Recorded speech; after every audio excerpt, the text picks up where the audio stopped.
So how many people have heard of what a string is or know what a string is? Let's see a show of hands to see where we're kicking the class off at. Okay, let's do, what's your name? Jane. Jane. Can you tell me what a string is? String is like letters, character, like bunch of character letters. That's exactly right, yeah. So when we have words in English, right, words are a very common, or I should say text. Text is much better. Text is a very, very common form of data.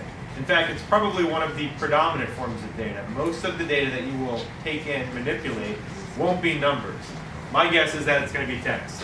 So it's such a large part of what you're going to be dealing with. There's a whole entire chapter just devoted to that in this book. Now here's the thing about it. This chapter is probably going to be easier than any of the other chapters because while it's a huge part of what you'll be doing, nothing in this chapter is remarkably difficult. So this is actually a relatively easy chapter. What we're going to be doing is we're going to be covering this text, how we store it in a computer, how we can access it in a computer, how we can take it apart, put it together, all that kind of stuff. And we saw some of this in the past, right? So their introductory here, they talk about this concept literal, and we also mentioned that. I remember having that in the conversation in chapter 1, right? So without looking at it, who here remembers what the word literal means? Hit it off. What is literal? Literal is basically reading it as is. Like an S is always going to be an S. It's not going to be a special character that means something else. It's just S. Very good. And if I say something is not a literal, what is most likely what it is? Special character that has some special meaning to the program, or like maybe the S represents white space. Here's a better alternative. That's not necessarily wrong, but normally when we say literal, right, we refer to that thing that you're referencing, you're looking at, as being not a variable, right? So there's two real gigantic classes of things you can have in source code. One of them is a variable, and the other one is a literal. A literal is something you type in as a programmer and it never changes. It is invariant. It's there all the time. It's the same. A variable is something that you're going to change in the course of that program. It's got a slot of memory. It acts differently. So when we say here spam equals, that is Alice's cat right there, that guy, this thing on the right-hand side, that which is in quotation marks, that is a literal, right? And to be really specific about what it is, we construct literals that are text with these double quotes right here. So when you see double quotes, that's how you make a text literal, right? You're telling Python that the thing on the right-hand side of that equal sign is not a variable, right? Now we talked about floats earlier. Who remembers what a float is? Some review here. Eddie. It is a number with a decimal in it. It's a number with a decimal in it. Very good. Okay, so if you said spam equals 5, right? Let's say we come into Python. Let me open up Python because we're going to be using it. Terminal. There we go. Make it big. Make it so everyone can see it. Python 3. Let's say I do a equals 5, right? Boom. Now I've set a equal to 5. Now Python, when it sees 5, it knows 5 is a literal. And it looks at that 5, and it looks at what you type, and like you said, it says, does this have a decimal point in it? If it has a decimal point in it, Python says, that's not just a literal, but it's a literal of type float, right? So, in this case where you set A to equaling 5, now the program knows that A is equal to 5. If you use the letter A later on, like just in a word, would it then interpret the A as a 5? No, and it wouldn't interpret it as a 5 in a word, because we said that in order for the literal, when we say a word, right? When we say a word, what we tend to mean is something like this: A equals, right? Hello. Oh, that's right. It will be in quotes. Boom. That's exactly right. And the quotes I said are how you construct that string literal, right? So if you say I want to put this hello HLUG, this is in quotes. The second you start that quote, Python says I'm constructing a string literal, and until I see the end quote, that's what I've got here. That's the only thing I've got to work with. So inside of this, if there was an A, which there's not, Python would essentially know that that is part of the text, right? Okay, so we have this method here of taking in something you're typing into the source code, right? Whether it's a number, whether it's a float, which is going to have just a decimal point in it, or whether it's a literal, which is a literal string, which is going to have the quotation marks. All of these are setting variables, and we're setting variables on the right-hand side of that equality sign with literals. They're things we're typing that are the same every time. So that's pretty simple, and we went over that in day one. Now we're talking about here that with strings, we essentially start them off with double quotes. It's not the only way to start off a literal in Python. You see up here, we can do single quotes too. If we come back into Python, and I said D equals test, that also works, right? So we have this idea of double quoting and single quoting. Both of them construct text, and we can assign that to any variable. So when we introduce this concept of escape characters, we get into, okay, if double quotes mean that we start a string, right? And we're gonna save that off, like we're doing right here, hello HLUG. What do I do if I want to have hello on one line and then HLUG on the other line?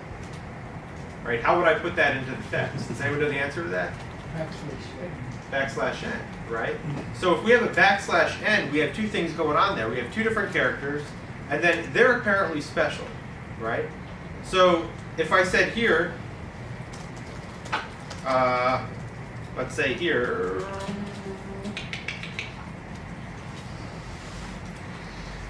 no, this n isn't special, right? If I say something like that, I have a string, and what that string equals is, no, this n isn't special. Let me come up here and we're going to do that again so we can see it at the top, right? And I set that by using this command right here. Now here's the thing. We just said if we wanted to put in a new line, we use this /n.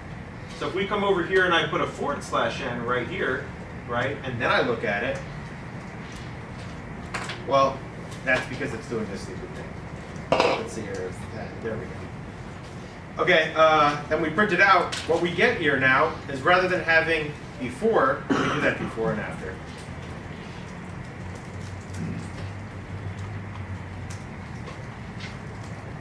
There you go. We look at the first one, we just have a regular n, and when we print it, we see the regular n. In the second one, we have a /n, and when we print it, we don't see any n at all. It's totally gone.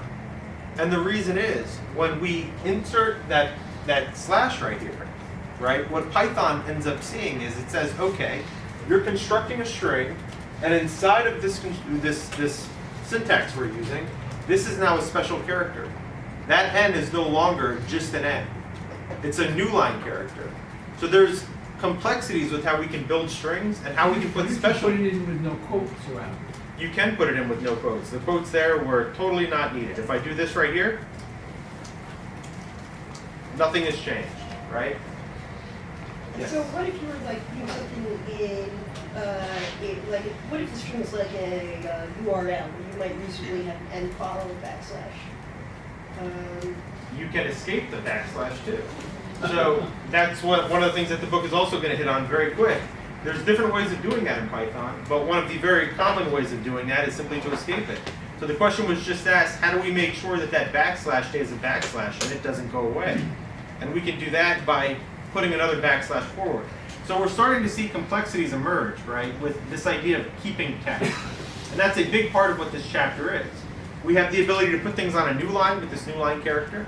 We also, has anyone here ever seen the /t? But For tab. hang on, before you move. Sure. Is that C? Is there such a thing as a string embedded in a string that is the single quoted string embedded in a double quoted string? There is nothing like that. In that Okay. string there, That's why. the single quotes had no special validity whatsoever. They didn't do anything special. They were just like any other character. So it looked like a string in a string, but inside of a double quote, we'll also point that out. Why wasn't it preserved then, if it wasn't doing anything? It is preserved. You see it right here? Here's the first one. Oh, sorry, gotcha. Here's the second gotcha. one. I didn't. All right. I wanted you to see the new line disappear. That's right. No, sure. No, I didn't. Yeah, got it. Does everyone see what just happened? I want to be sure that in case anyone else is confused about this, I chose this here, the new line, so you could actually see where the last one was. So I said here, no, this, and then I said the n, and then the n became the new line character with the /. So in the first copy, when I printed it out, we can see both of those single quotes. They're right here. But in the second copy, when I put the / in front of the n, now suddenly it changes the dynamic. That's no longer an n, it's a new line. Now we see the first one here, and we see the second one over here, right? And then this character that was over here, which would normally be an N, that became the signal for the computer to write the rest of that crap on another line, right? So that's how that works. Inside of double quotes, you have a couple of characters that are special, right?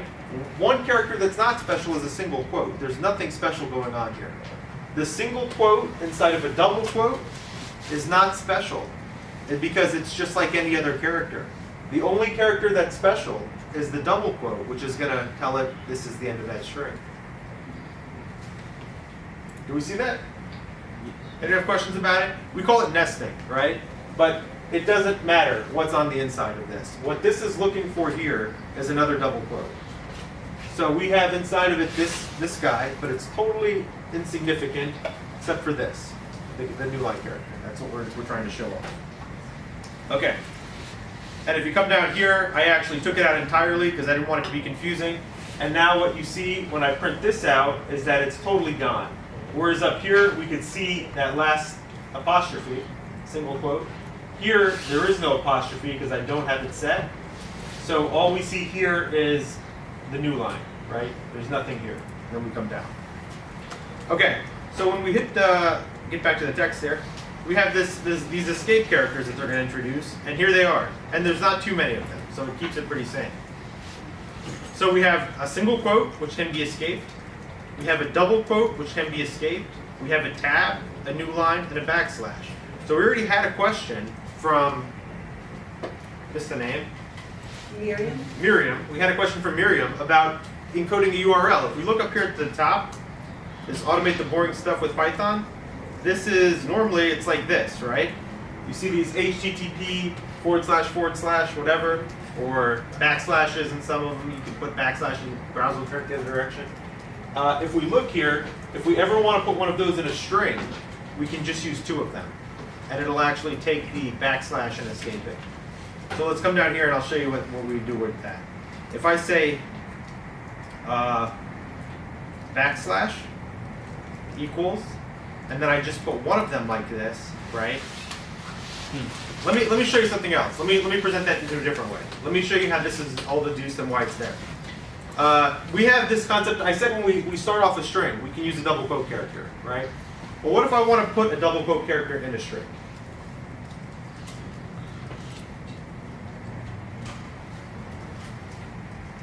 Look at that, right? Let's say I want my string to be like that. This is a double quote, and then I want to show the double quote character in the string, right? The problem with this syntax is, I told you when we started that the string is looking for a double quote character to end the construction of that literal. So here's the first one, and Python's going to say, okay, this is a string, and it's going to start constructing it. This is a double quote, and then it's going to see the less than sign, and it's going to see the string, and it's going to go, oh, that's what I'm looking for, I'm done. Right? So Python has to have a way of saying, this double quote is not telling Python to stop the string, right? It's not the end terminator for the string. So how you do that, if you don't have it, right, what ends up happening is Python waits for it, right? It'll say something like this. This is a double quote, invalid syntax, because the string was officially over right here, and now I have this stuff. Python doesn't know how to handle it. If I escape it, all I do is I put in front of it a /, right? Now if I look at it, I have an actual string. And that's what I wanted, right? I wanted this to be the string. This is a double quote. Okay, so we know now how to put a double quote inside of a string. We escape it. Now here's a question by extension, right? If I look at this and we come back, now I know how to escape the double quote. What if I want to put a backslash in the string? Right? So what if I actually want to show here the backslash? Here's the string I'm making, right? And if I go print backslash, you can see here that I lost this, right? So you can see that it says this is a double quote, and there's my double quote, but what about this character right here? What if I actually want to display that character right there? How would I? You need to the backslash symbol. That's exactly right. you have to have one more, right? So now we have a character, we had a problem, 2 more. That's exactly right. That's exactly right, 2 more. We had a character N, and we had a problem in that if we want to show that character, we have to escape it. Now we have this special character that says this is an escape. And if we want to show that character, we have to escape it as well. Because it joins the class of things that have to be escaped. So let me come back here and I'm going to say like that. Now I've got what I want, right? Now I have a double quote that I put inside of there, and I also have the backslash, which I'm escaping. Now that may look complex. That is the most complex thing you can do with escaping stuff, right? So I wanted to show you why we needed the first one. We need the first one because we can have characters like the double quote that we would have to escape because we're starting the string with a double quote and we're going to end it with a double quote. We want to say that's not the end. Now if you want to escape one of those escaping characters, how do you do it? You escape it, right? So in both cases, you can see this is what this functionality is accomplishing. It's saying this character in front is special or it's not special. Flip to meaning. Okay. So we had the question about the URLs from Miriam. There's one other method which we can take a URL and we can actually escape it. And that's using these things called raw strings, right? So raw strings handle all of that stuff for you, right? A raw string completely ignores all escape characters and prints out any backslash that appears in the string. For example, type the following into an interactive shell. Now you can see here, we are prefixing that single quote with an arc, which makes it a raw string. This is a Python thing. I don't know of any other language that does this, but it is kind of cool. And that means that all of this stuff inside of it is literal. That's a special way to construct a string. So I said double quotes construct a string, single quotes construct a string, and if you prefix it with an R, you get a raw string.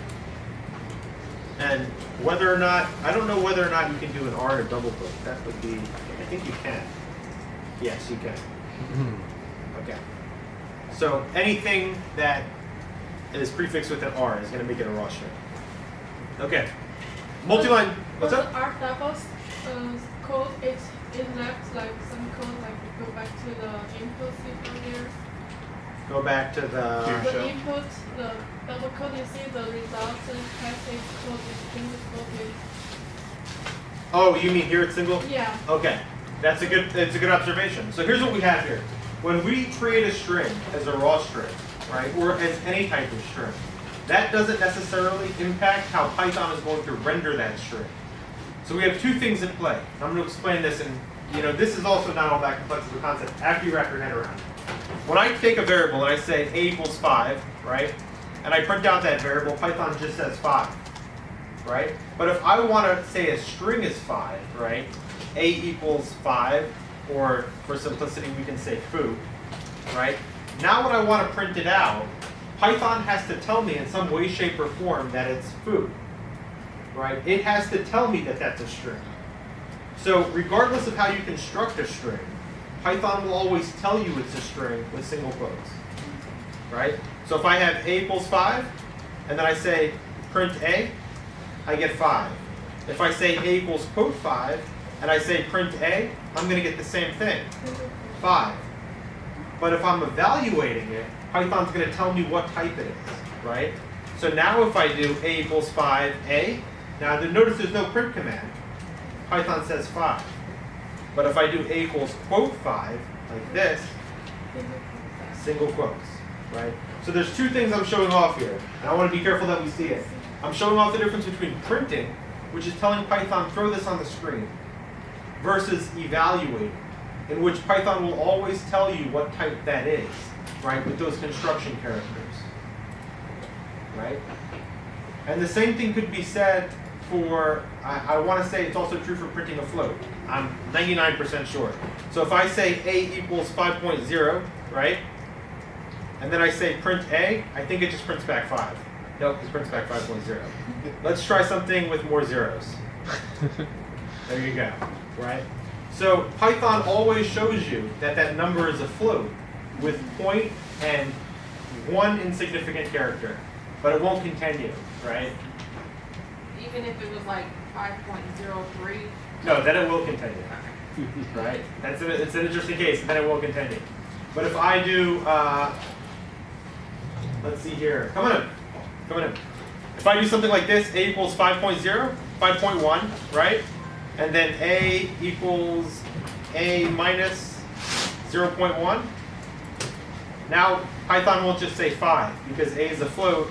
It's going to say 5.0. It will always display floats with the 0.0. So that doesn't mean that, and it'll always print them with the 0.0. Okay. So to be clear on that, there's two different modes. There's printing something out, which will not show the single quotes, and then when you drop it in and you evaluate it in the REPL, right, in the Python command, it will show you the single quotes to show you that that is a string. Right? Okay. So when we constructed this, when we construct it with a raw string, we can put whatever we want in the inside, and Python interprets that as being literal. And Do we need Marco? you mean what? Marco for the Yes, that's an interesting question. I just texted him. Cool. Aha, very cool. Sorry, my friend. Don't worry about it. There we go. Okay. Yeah. Not yet. So multi-line strings with single quotes. This is a really, really cool piece of functionality, and I actually like this. This is one thing that I wish Python would, I wish other languages would adopt this. I happen to be a big fan of it. Python has the ability to take a string, right, and to set it with triple quotes rather than a single quote. And the advantage here is that you can now make it multi-line. So if I wanted to say something like, here, let me show you what we can do here. A equals foo and bar. Okay, so if I take this as a string, right, what do you expect this to display, Eddie?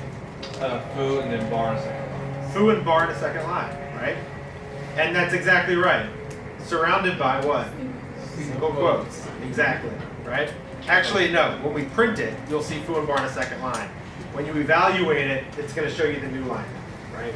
So this is one thing that I think is super annoying about Python. I happen to not be a fan of this one myself.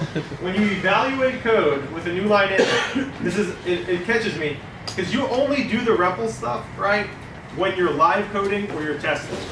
When you're programming, you don't use this much at all. But when you evaluate code with a new line character in it, Python doesn't actually show you the character. It doesn't render the character. It just shows you the CH. So when we print it, now we get the new line. Isn't that technically wrong though? That string representation is in single quotes, but as an escape. No, because Python allows you to escape something in a single quote. Oh, Right? So if I did like foo, bar, baz, see? So yes, that's a C thing, no, but yeah. Not even. And every other language with Python. So what I want to show you here is we have this concept here of, okay, if I want to have this string, right, foo new line bar, I can do it like this, and then I can print it out, and I get foo new line bar, right? Now if I wanted to do that all with just simple text, Python has a unique piece of functionality called a triple quote. So I can do triple quote foo. Now I can literally type the enter character. Then I can type bar, and I can end it with a triple quote. Now if I print this out, I get the same thing. So you can remember the /n when you set the string, and then Python will, when you print it out, render it, right? It'll show you that new line character. Or you can use triple quote, and then it'll actually just remember what you're typing in here. And this is kind of useful for when you're typing documentation, because when you type documentation, you can do something like this, right? You can say my doc equals triple quote, and then I can say hello HLUG. This is Evan's demo, right? And then I can end it, and now when I print it out, you get everything just as I typed it. And I didn't have to worry about the new lines and making it look all ugly. And it's a good way that Python will allow you to do that type of stuff. So Python, when you do this, these triple line strings, you will see this all the time when you're documenting stuff in Python. And it works out really well. It's one of their better ideas. Okay. So let's hit this one right here. This is pretty simple what this is going to do, right? We're going to get Dear Alice, then we're going to get a comma. We're going to get two new line characters, and then we're going to get Eve, and then apostrophe S. We're escaping the apostrophe. Why are we escaping the apostrophe? Because otherwise it would terminate the string. Because otherwise it would terminate the string, right? We have the first apostrophe here that's starting the string. If we don't have this escape here, this is the end of the string. So we say it's not the end of the string. This single quote is an apostrophe. S, cat has been arrested for catnapping, comma, cat burglary and extortion. New line, sincerely, comma, new line, Bob. Right? So this is actually a whole letter, and that whole letter exists in one line. And that's what it looks like.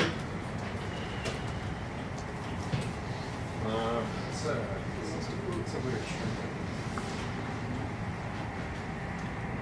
What is going on with my copy and paste? I see what's happening. It doesn't like my copy and paste. Yeah. Okay, so we'll copy and paste the name. Paste this. Okay, let's do this. Paste that one, and then come back and paste this one. Will that work? Who wants to take bets on it? Yeah. There we go. Dear Alice, Eve's cat has been arrested for catnapping, cat burglary, and extortion. Sincerely, Bob. Okay. All right, we have pizza, and well, let's do one more because this is still way early. Pizza got here super early today. While the hash character, so we have this concept of comments, right? We talked about this in the first class. We said this is one of like the most fundamental components of syntax for a computer program. A comment, right, does nothing at all for Python. Comments are for you. They're like your scratch pad inside of your code, right? So if you want to, you can use these comment characters, and you can write stuff that has no meaning to Python whatsoever. Now what they're going to do is they're going to show you that a multi-line string is often used for comments that span multiple lines. So if we have a comment here, we can just do triple line, and then we can write a string and end it, and this will not do anything to Python special. It's like a string inside of your code.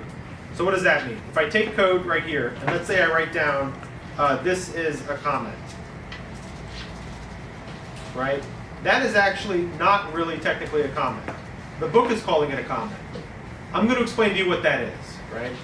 If I write a piece of code that says this is a comment, right? This is a string. That does mean something to Python. But because you're not assigning it to a variable, and because you're not doing anything with it, it's essentially a string in what we call void context. It is doing nothing. And because it's doing nothing, you can kind of think of it like a comment.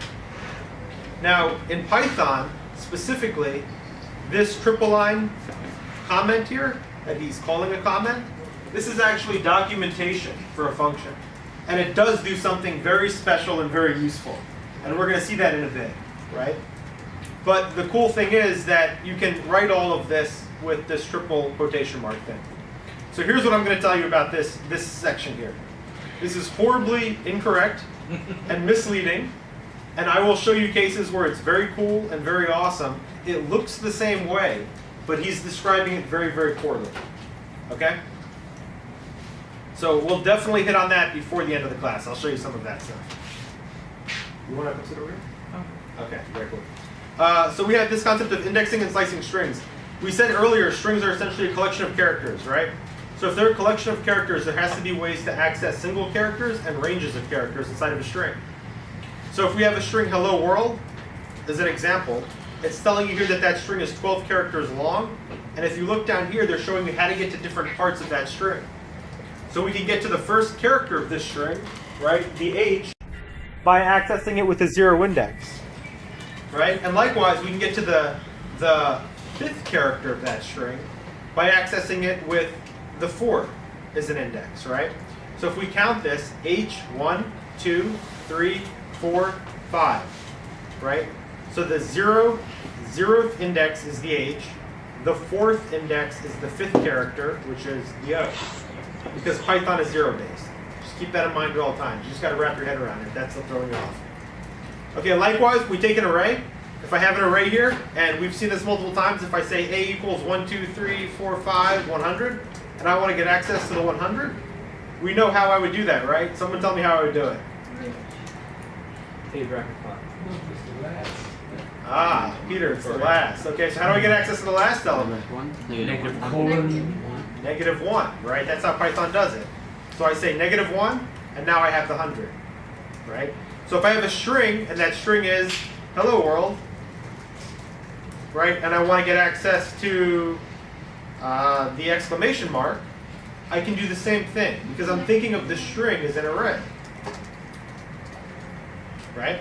So the concept here that you need to follow through with is an array is a collection of stuff, right? A list is a collection of stuff. And in Python, a string is a collection of characters. And all of the things you can do to array, with a couple of exceptions, you can do to a string. So indexing, slicing, taking ranges of it. If you want to find the first two characters, you can go 0, 3, right? Or 0, 2, first two characters, because it's up to and not including. All right. And we see here this other syntax where we're doing :5, right? We talked about that one too with an array. If we have a colon, it means the 0 is implicit, right? And if we don't have the end of the range, it means the end of the array, the end of the list is implicit. So we can see all that stuff here. Okay, we set spam equal to hello world, and we say fizz equals spam 05. So what is that going to copy, right? It's going to copy 1, 2, 3, 4, up to but not including 5. No. 0, 1, 2, 3, 4, up to but not including the space. There we go. Which is hello. So step number 1, learn how to count. Okay. The in and not in operators with strings, right?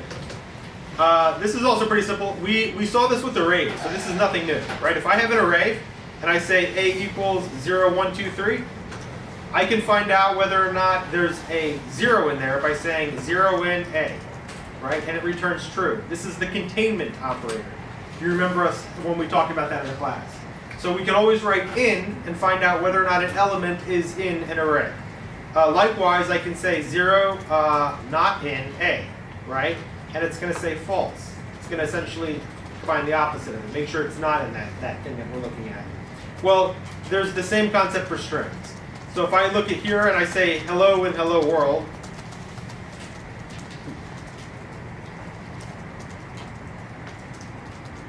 right? That does exist because the first string is in the second string. But if I don't have that string in there, like let's say that I take out the E, now we get a false.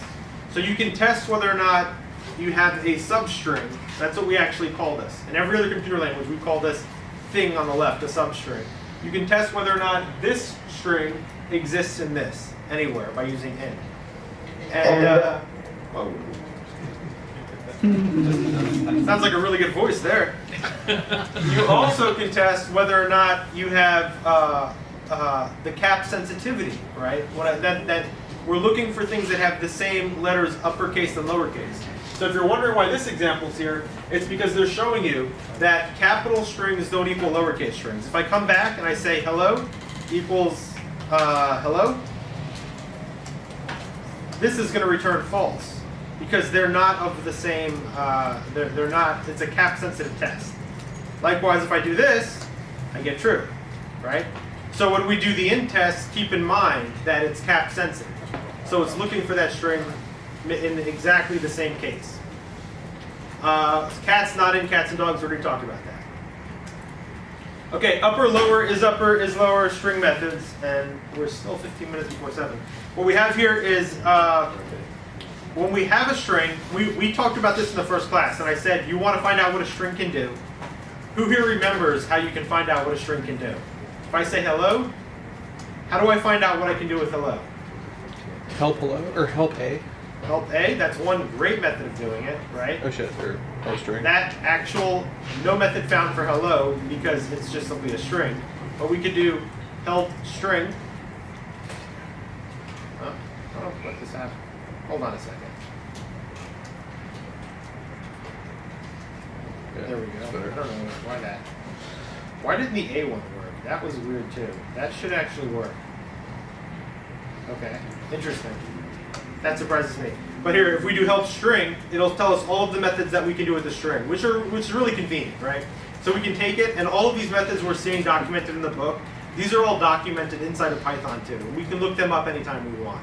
But there's one other method, which is super, super easy, and I also talked about it in the first class. Does anyone remember what the method is? That's right, tabbing. Right, so the tabbing method is my favorite. So Python has a bunch of these things that we're getting into here, and we'll notice that some of them are predicated with is, right? The is functions, you'll find these in most languages, we call these predicates. So anytime you want to test to see whether or not a string is uppercase or is lowercase, or is in any way special, there's a bunch of them here. They call them here isX methods, right? Is alphanumeric, is decimal. We're going to go over them all in a bit. But the point that I wanted to show is that anytime you forget about what that list is, you can just take any string in your Python utility and you just type A and you slam on tab a bunch and you see a total list of all of the things you can do with it. It's super simple, programming with that. And now if you want to find out all of the things you can do that are what they call isX methods, here's the cheat. You type in A, you type in is, and then you slam on tab. Now you just see the selection of things that are the predicates you can do with an A, right?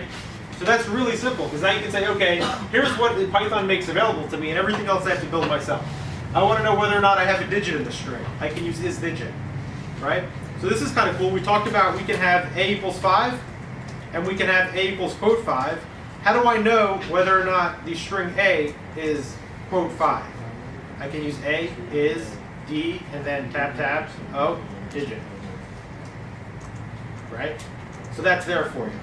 Now, if you take something else and you say 5.54321, whatever, I can do A tab is digit. Now what does that return? False, because it's not a digit. There's a point in there. That makes it a decimal. And we saw that one up right above. Is this function only for this tab? This tab function, is that working the other like ID or like other? Does it work in the Azure ID? I don't know about the Azure ID. It should work in any decent ID. How come this decimal doesn't read? That's a really, really good question. I don't actually know the answer to that one. It's not And I'll see- possible, though. It's a string. I think it's. You So I have know quotes the in there answer to makes that you one string. because I did some ID programming. It depends very heavily on which IDE. Yeah, I think so. Even the tab function, it depends.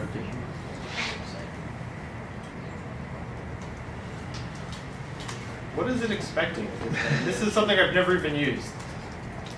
Returns true if there are only decimal characters in S, false otherwise. Okay, so that literally is just testing for one character? I have no idea what this decimal does. There's your bonus question. Figure out what, Ed? Try A equals 1, 2, 3. Yeah, it's just basically checking to see if each character is a digit. So in what case is it different from his digit? So a decimal includes a period. But there's no period in 1, 2, 3. I know, so it would be a digit but not a decimal.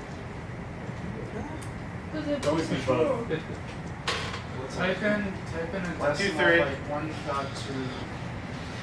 Well, I did that. That's what I thought, because that's the same behavior that it's not doing. A equals 1.2. A is decimal. But digit, Without but this. digit. Is it digit? Well, it's a string method, right? So it should, the code shouldn't bother. But if I do like A equals 1.2, I would expect A dot is decimal not to even exist, right? Because now it's not a string. So now I can't, there's no, I'm tabbing. it doesn't work. So Evan, Yeah. the way that I read the documentation when you pulled up the help very quickly was that is decimal basically is sort of like a more than one digit version of is digit. Oh, I'm on Stack Overflow. Returns true. Returns true if all characters in S are digits. Returns true if there are only decimal characters in S. Get a Stack Overflow answer here. That was a horrible And answer. there is at least one character in S. Yes. If you call it is decimal an empty string, it will return. Okay, what does Stack Overflow say? It's there are differences, but they're rare. It's only with like Unicode characters such as like the special square number. Or a fraction character, like 1/2. and stuff like that. Yeah, so This like, is fascinating. They ship this so complex. Intuitively, I thought the same thing James thought. It makes sense to me, right? If you have if it looks like a float, maybe its decimal would return true. Apparently, that's not what's going on here. I imagine that Stack Overflow question has an ass ton of upvotes. Am I right? it has to be 5. That's it? Okay. It's not like a There's not popular that many font. Python programmers. There's a duplicate somewhere of a question with 5 million upvotes.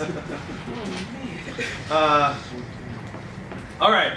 So yeah, that's the more exciting things about live coding and figuring out a language. The is digit sounds to me like it's super useful. The is decimal also sounds like it may be useful in some weird ass. I don't know. I've never had to use it, so take that for what it's worth. Upper and lower. Upper is very simple, right? So is upper tells you whether or not every single character is uppercase. There are no tricky things with that one. It makes sense, and it works for the most part. Now, upper, what do you think it does? If is upper is going to test for it, what is upper going to do? Makes it better. It's going to make it do that, right? So that's really simple.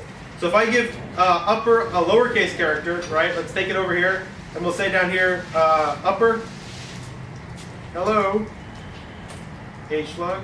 This is lowercase, right?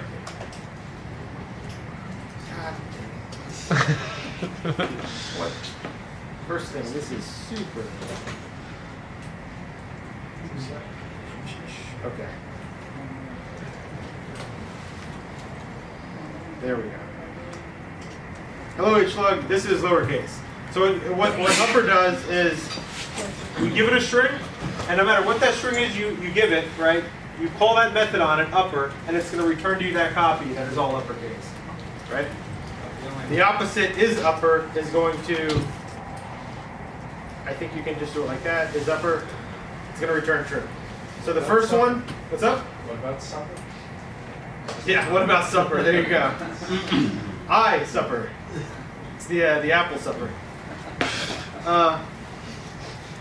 Note that these methods do not change the string itself, but return a new string value. If you want to change the original string, you have to call upper or lower on the string, and then assign a new string to the variable where the original string was stored. Okay. So that's what I was doing at first, that it didn't like. All right, let's go ahead, and we are now at 6:52. Let's break for the pizza because I don't want it to get cold.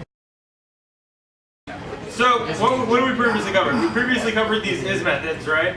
And we're going down, and I told you right now, let's say you remember, okay, all of these things, right? We call them predicates. You don't have to remember names like that, but they all start with is. How do you find out what they are, right? Anyone remember that? Help. Or the tab. The other method. Slam on tab. Slam on tab, right? Let's go ahead and take a look at the slam on tab method because we like that method a lot. So I'm jumping into the editor, A equals foo. What are all those is methods? A dot is tab tab. And then there they all are. Numeric, printable, space, title, whatever. We have them all right there. Okay, the other method is help str. And there we go. We have them all right here. And we can read about them. But as we just found out, and I'd like to make a special note here of that, we have this character which is numeric, and then we have is digit, right? Is digit, is numeric, and the descriptions between these two are very confusing. So Shelley found out that what we can do is we can go to Google and ask Google what the difference is. And then Google will most likely transfer you to Stack Overflow. And what you normally want to do on Stack Overflow is read them, and as you're reading them, think to yourself, is this a good question or a good answer? And if it is, you hit the upvote button, okay? That's how we all give back. And if it's not, you can hit the downvote button and tell that person they suck. And that's part of the process of making sure that the useful and correct answer kind of like filters through to the top, okay? So, actually, you probably don't want to say you suck because now they have special rules against that. That's right. You gotta candy coat it just a little bit more. You can take atmosphere of rapid rate. That's it. There. All right. So we have these predicates. We've done some of those. There's nothing special there. We're gonna go down here. These are all pretty simple. Starts with and ends with. Okay, this is very cool. If you want to know whether or not a string starts with or ends with something, we have a method here, starts with and ends with. Now, you may also forget about these, right? If you do forget about them, you can come back here. When you type in A and you hit tab tab, you're going to see them here. A starts with, right there. And then likewise, there's ends with. And E tab, tab, ends with, right? And if you ever forget them, you can just do help, string, and then starts with or whatever. If you just remember start and you type in help string, you'll eventually find it. It is in this document.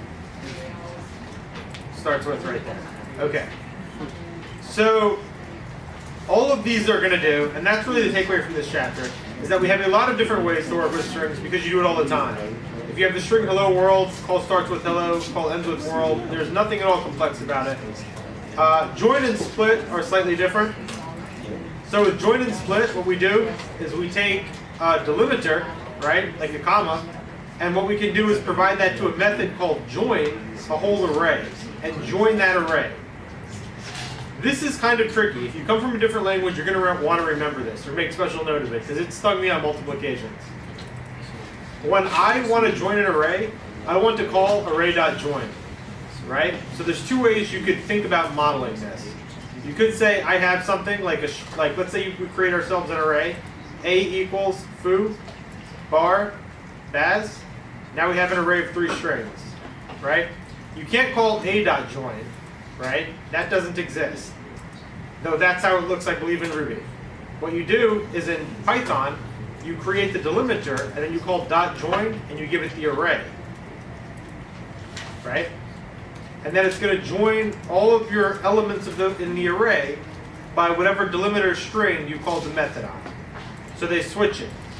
Just make note that you start off with whatever you're joining with, and then you provide all of the things you want to be joined into that as an argument. You don't do it the other way. And you always get a list, you always get a string. You always get a string when you call join, that's right. Yep. So the order there isn't more logical one way or another, you just have to remember it. It's just one of the burdens of the language. So here what we're doing is we call abc.join, and we provided this array, my name is Simon, and then we get back my ABC name, ABC is ABC Simon. The space is probably the most used one. Space.join. My name is Simon, you get back a sentence. My name is Simon. Yeah, there's not much to it. I always remember it by it not doing what I want. My name is Simon.split, right? So here what we do is we take a string and we call .split, and then what you get back is you get back an array, a list of all of those different words as elements inside of that list. So if I say my name is Simon.split, right, what I'm going to get back is my name is Simon in word form. Now, split takes, just like join, it takes an argument. So you can see here, one of the things we're doing is we provide the delimiter to join, right? We say delimiter.join, and when we have a delimiter, we can also provide that to split. So here's the inverse of this.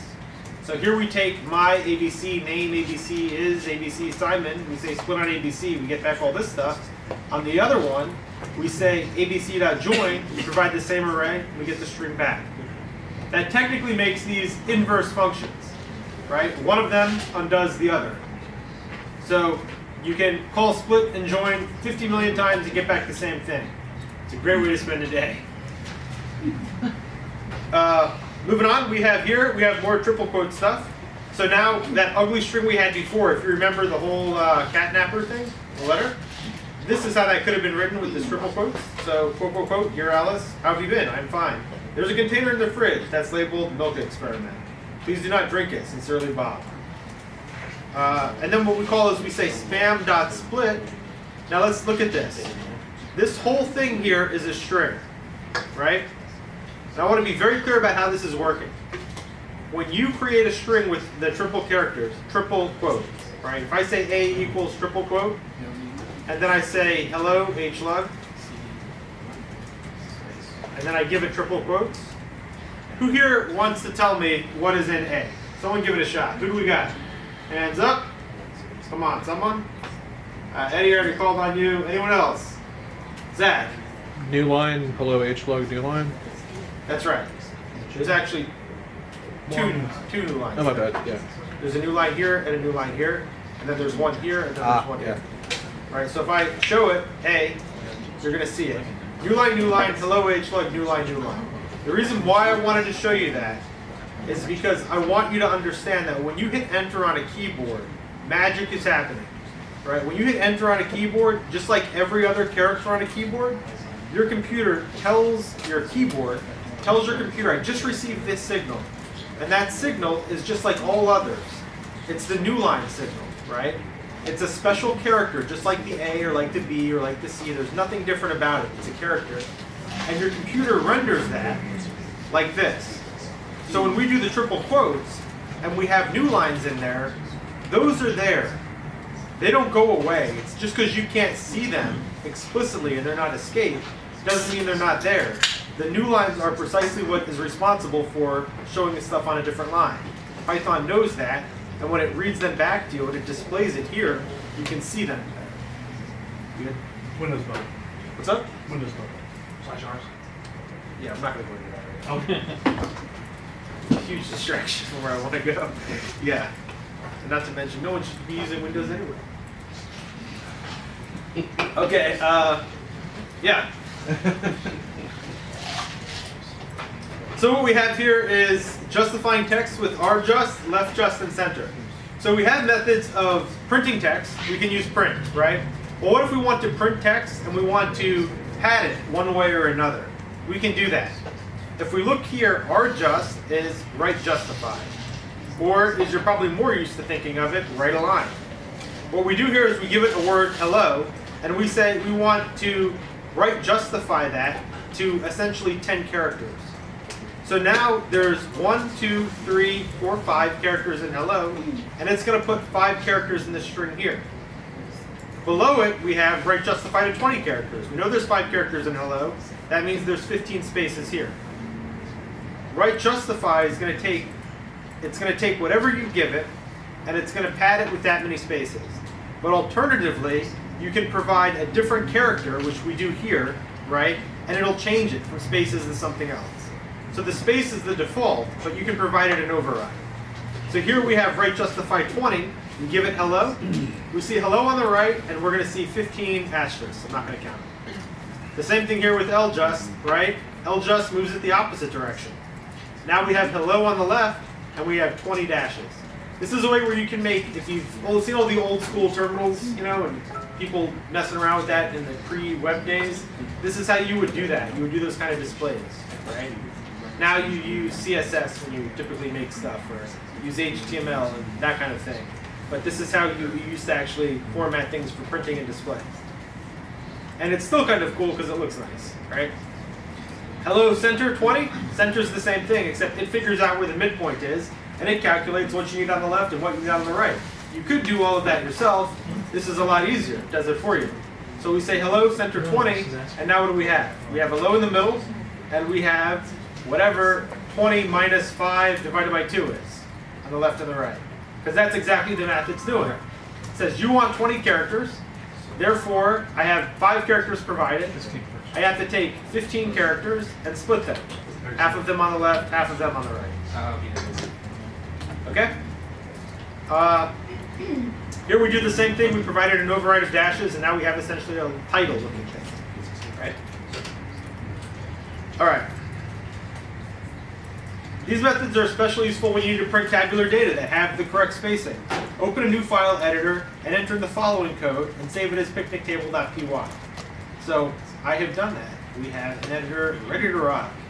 And for those of you that haven't checked out an editor or an IDE, I have suggested before PyCharm. That is what we are going to be using, or I'm going to be using to show you, because it's very simple, very user-friendly.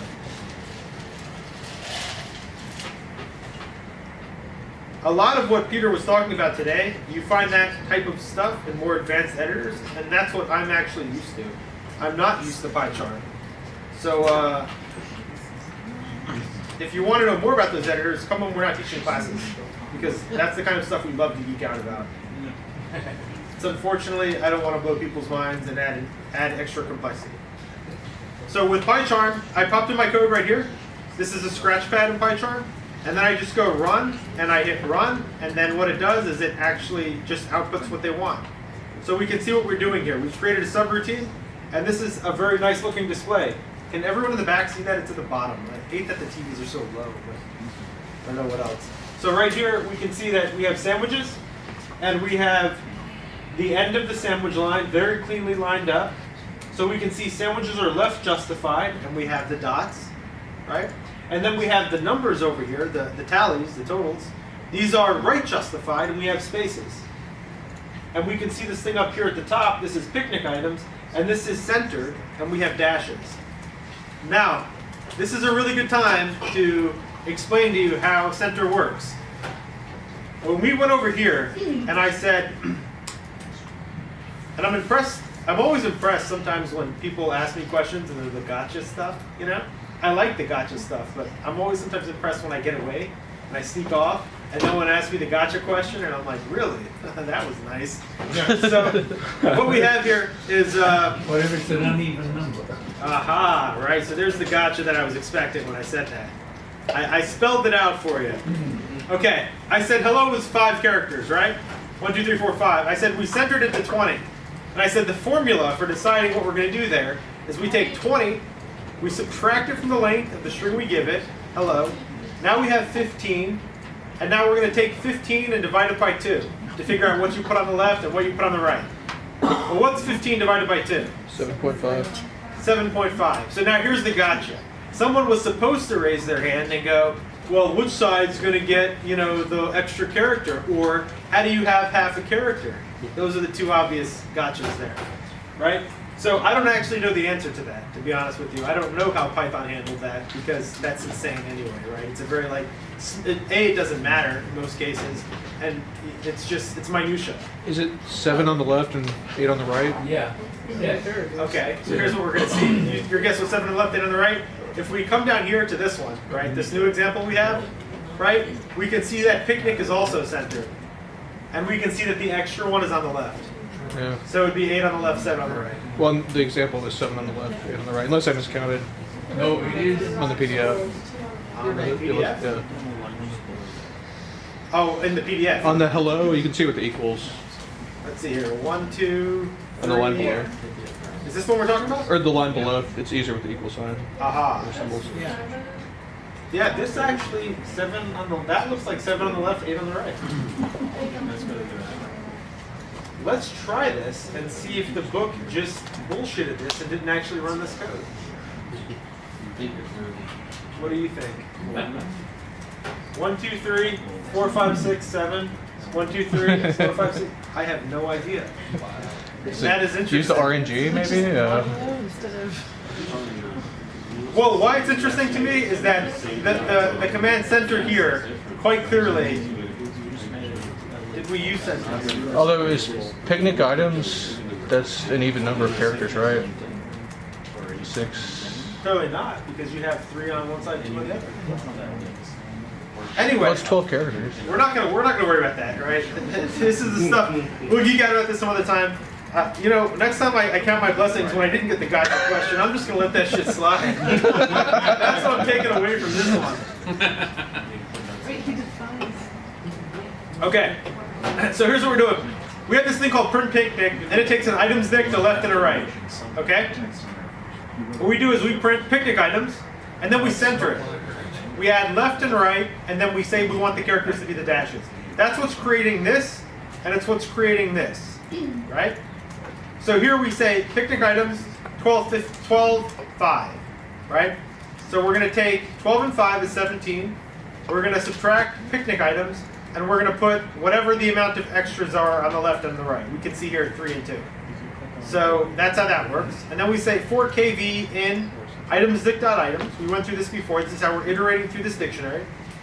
Now K and V, you'll see this all the time. And by the way, K and V are the choice letters. I don't think they actually need to be longer than that. This is a highly disputed thing in programming. What do K and V stand for? Key value. Key and value, right? When you see K and V, you should know right away that's just the 1-letter mnemonic for key and value. So for each key and value in items dict.items, print K, left justified, left with, and then the dot. So the first argument is the left with, right?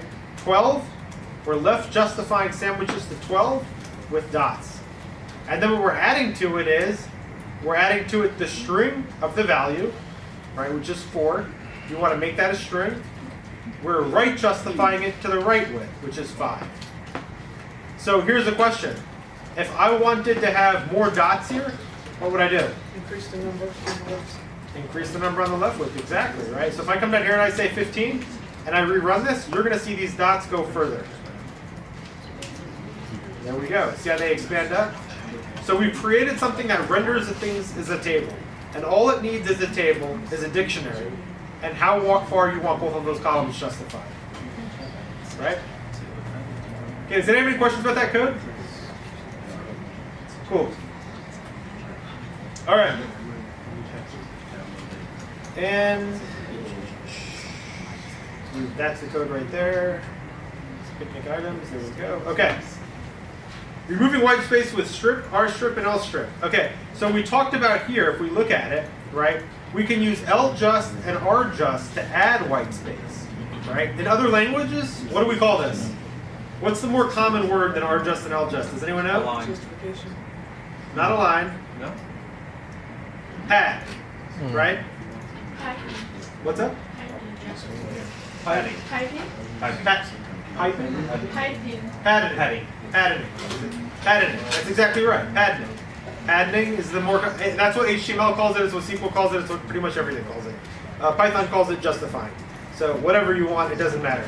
But the point here is that we have this method called justify, which is going to add crap to whatever we give it. It's only ever going to add it, right? And it's going to make it that many characters wide, and then fill in the other side with whatever the padding is.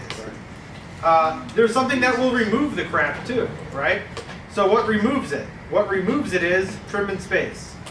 So if we take something, strip and R strip and L strip. So if we take spam and we give it hello world, you'll see that we have stuff on the left and stuff on the right. We can put that stuff in there, we can create it with center, right? Center is going to take hello world, it's going to put that spaces on the left and the right. How do we get rid of them? We call strip. Strip removes them. It strips those characters off of that string. We have L strip, which is just going to strip them on the left. See how we have the extra character here on the right? See how it still exists? So it doesn't go away. The right characters stay with L strip. And likewise, the opposite is true. We have R strip here. We have the right characters going away. There's no characters over here, but there are characters over here. Okay? So, and here's the other catch too. You can actually strip out non-spaces, right? Now this is a feature that exists. It's cool, but it's one of those features that you'll probably never use, right? It's just not practical. You won't be getting something like this where that's useful that often. So here we have spam, and we say spam, spam, bacon, spam, egg, spam, spam, and then we say spam.strip, and we have AMPS, right? So what this is going to do is it's going to pull off all of the characters that have AMPS in it. And what you're left with is this. All of the characters that have, let me rephrase that. This is the cue. On the ends. So this is why this isn't that useful, because that's a really, really special use case. We have here 4 characters. It's going to look here and say, okay, do we have an S? Yes, therefore drop it. This is a P. P is here, drop it. A is here, drop it. M, here, drop it. Keep going. It keeps doing this until it gets to B. Right? When it gets to B, it says B is not in this list of characters here. B is not in this string, which is a list of characters. So it leaves B. And then it keeps going on until it gets, and then it starts on this side, right? Here on this side, we have all of these characters again until we get to eggs, right? Eggs has a lowercase s. This is not in this list. We only have an uppercase s. So it's going to cut off these two, and it's going to cut off these two, and you're just going to get this thing in the middle. This is cool. This is entirely not useful in my opinion, but yes. Now we know how that works. You will use strip a lot. Strip is useful, but it's useful for pulling off things that make sense, like spaces. I don't think I've ever used it with more than one character. I strip off space characters. I don't strip off actual characters with it. Okay. So now this is something else I wanted to go through here. We have this is the first time in this class that we have ever had import anything that wasn't a core library. So Sorry, here, before we move off the strip, Sure. Is whitespace the same as a new line character or a tab? is white space has new line So characters. yeah, so if you have just a strip with And it just like for white space, if it has a new line character, it would strip that as well. That's right. Okay. Yep. Okay, so we have here the first example where we're importing something. We're importing paperclip, right? So to do that in PyCharm, and here's my ability to teach you PyCharm, which is absolutely minimal. By the way, some people here actually use PyCharm all the time, and for those of you that do use PyCharm all the time, don't ever hesitate to help me out with this thing, because I feel like a fumbling monkey when I'm playing with it. It's not the program. Thank you, my friend. 1 point for not missing a beat. Okay, so what we're going to do here is we go down here to File, and then we go down here to Settings, right? And now we see the settings for PyCharm. Now what you're going to do is you go down here to the project. And when you go to Project, you go to Project Interpreter. And then after you get to the Project Interpreter, you can go down here to Add on the right-hand side. Okay? And from this point, you can search all of the packages in the Python universe, and there's a lot of them. Now, here's the good news. This is easy, and you can do this all in the IDE. So if you don't know how to use a command line, this is convenient, right? And it lessens the amount that you have to learn. Here's the other good news. If you do know how to use a command line, or you want to learn how to use a command line, it is way easier than remembering all of that crap I just did. So if you want to know how to use the command line, we can do that later. It's literally pip3 install -- user module name, right? So, but yes, this is the Python way of doing it, and for people that are scared from command line, this is totally fine. So you would go down here, and you would type in Pyperclip, Pyperclip, and then you would hit install package. Now, I have already done that because I wasn't sure I was going to be able to do that in front of everyone. This has actually fooled me before, so I wanted to make sure I had the module for what we're going to do. But you do that, you hit Pyperclip, you hit install package, and then PyCharm does everything, and it comes back and it says to you, you have the module installed. And that is such a powerful thing. Like, after you learn Python, I would say 80% of the code that you're going to be using at the very least is going to be code you don't write. And that's where it all starts. So the real power of this, one of the reasons why I think that this book is going to pick up and it's going to become such a badass book later on is because it's more willing to teach you that. What other code people have written and how you're going to use it. Because that's really where automate the boring stuff kicks in, right? In some of the other classes we've done, if you've had the misfortune of taking them and enjoying my presence for 6 months, you will know that we have not done too much of using other people's code. So this is a cool thing, and it's definitely the source of power for these languages that have big repositories. Okay, so I have PyCharm and I have this working. So now what I'm going to do is I'm going to just take this piece of code that they have here, and we're going to copy it, and I'm going to paste it into PyCharm, and I'm going to delete these things because that's dumb. Delete. I think you can hold like Alt or something to do a vertical selection. I know how to do it in Vim. Well, PyCharm like that. No, it's moving away now. Window managers are going. Let's try Alt. No, down arrow doesn't work. Whoa, that's doing tabs. Nope. He's trying to geek out with PyCharm, and he's right. There's definitely a way to do this. I don't think he's right about how to do it. Okay. I think your window manager is there. Perhaps, which is why this is a lot of fun. Okay, so we do import Pyperclip, and this tells Python that I want to bring in someone else's code, that I'm too lazy to write the whole world myself. And then what I'm doing is I'm saying Pyperclip.copy, hello world, right? And then you can do Pyperclip.paste. And what I think Pyperclip.paste does is it's going to, if you look here, when he runs Pyperclip.paste, it actually returns the string that's on your clipboard. So what he's showing you here is how to actually manage your clipboard. Okay, Pyperclip is probably, it's an interesting name for this. Python users like finding ways to inject Py into everything. Okay? So it's, I don't know, it's weird. But yes, this is essentially copy and paste, right? This is telling your computer, you're writing a program that knows how to copy and paste. What he's trying to show you is, if you learn Python, look how easy it is to take what you copy in your keyboard. So this is really useful. Let's say you're browsing the web and you copy something, and then you normally do the same shit with it each time. Like you take it and you paste it into Word, and then you fix it up, you delete the spaces, you change a word in it, and then you have to copy it again and you paste it back in a web form or something like that. You can see how these workflows happen quite frequently. When you have a workflow like this, you can use Paperclip to help you out. So here we copy hello into the copy and paste buffer, and then we paste it. So we're going to run here Scratch 4. What's up? So on the far right, there's that green play button. No, higher up next to the eyeglass right there. Yeah, but it didn't like that, see? Oh no, I know, but you keep going to the drop-down menu. I don't know if you knew about the green button. Okay, this is more fun here. So I installed the module, which worked out fine, but the module doesn't want to run with Linux. I hope this example works for you. Hyperclip, read the docs.io. Okay, so this...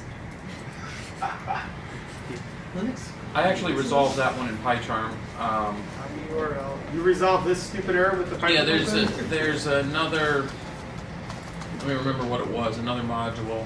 There's Xclip. What about that? Oh, there we go. That's what I need to do. I need to install one of these types of things on it. Aye. You can't find your clipboard. Install XL, Xclip. Which one's better? Which one do you use, Robert? Xclip, that's the one I want? Just want to know. Okay, let's see if I break your thing here, because this is going to be fun. You can't break my thing. Yeah. Let me rephrase that. I would also. Maybe that's the most better. It's called Xclip? Yeah. Dun-dun.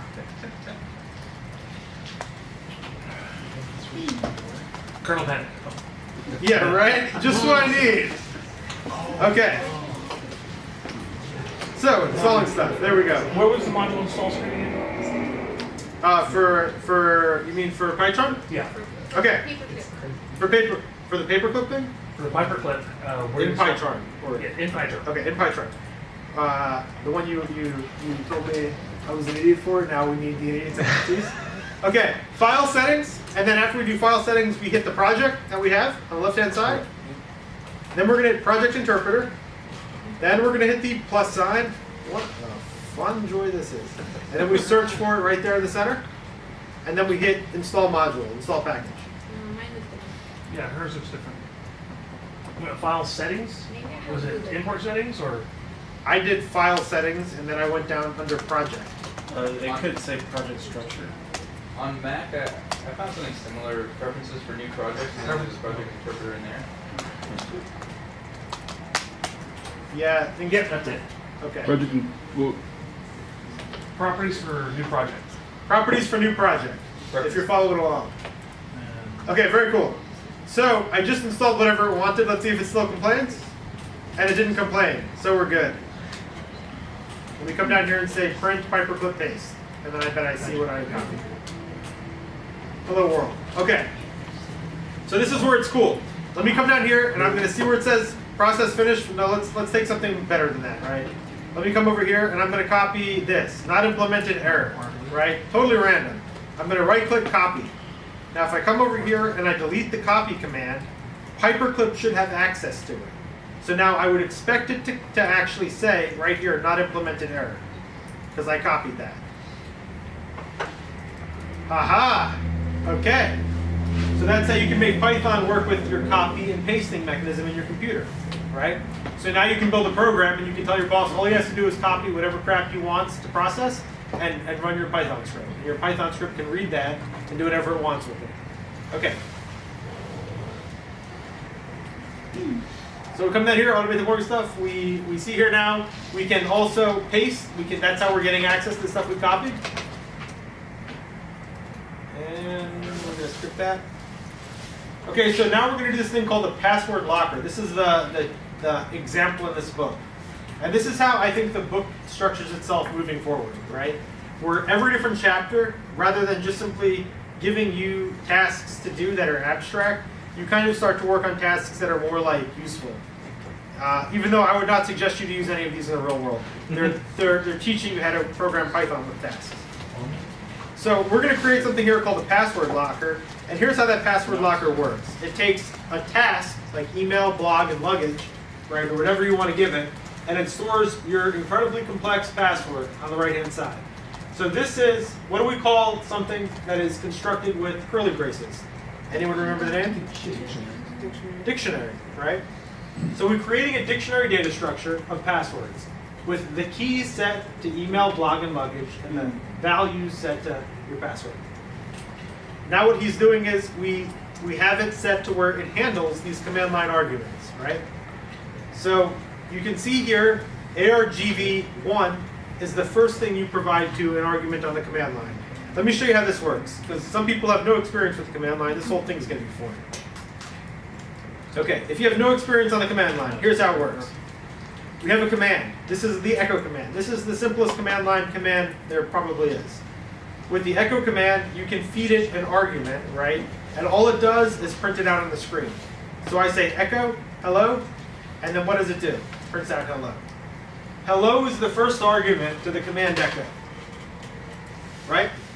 So if I give it two arguments, hello, hello, prints them both out. Takes the first argument, prints it out, takes the second argument, separates them with a space, and prints them out. That's all echo does, right?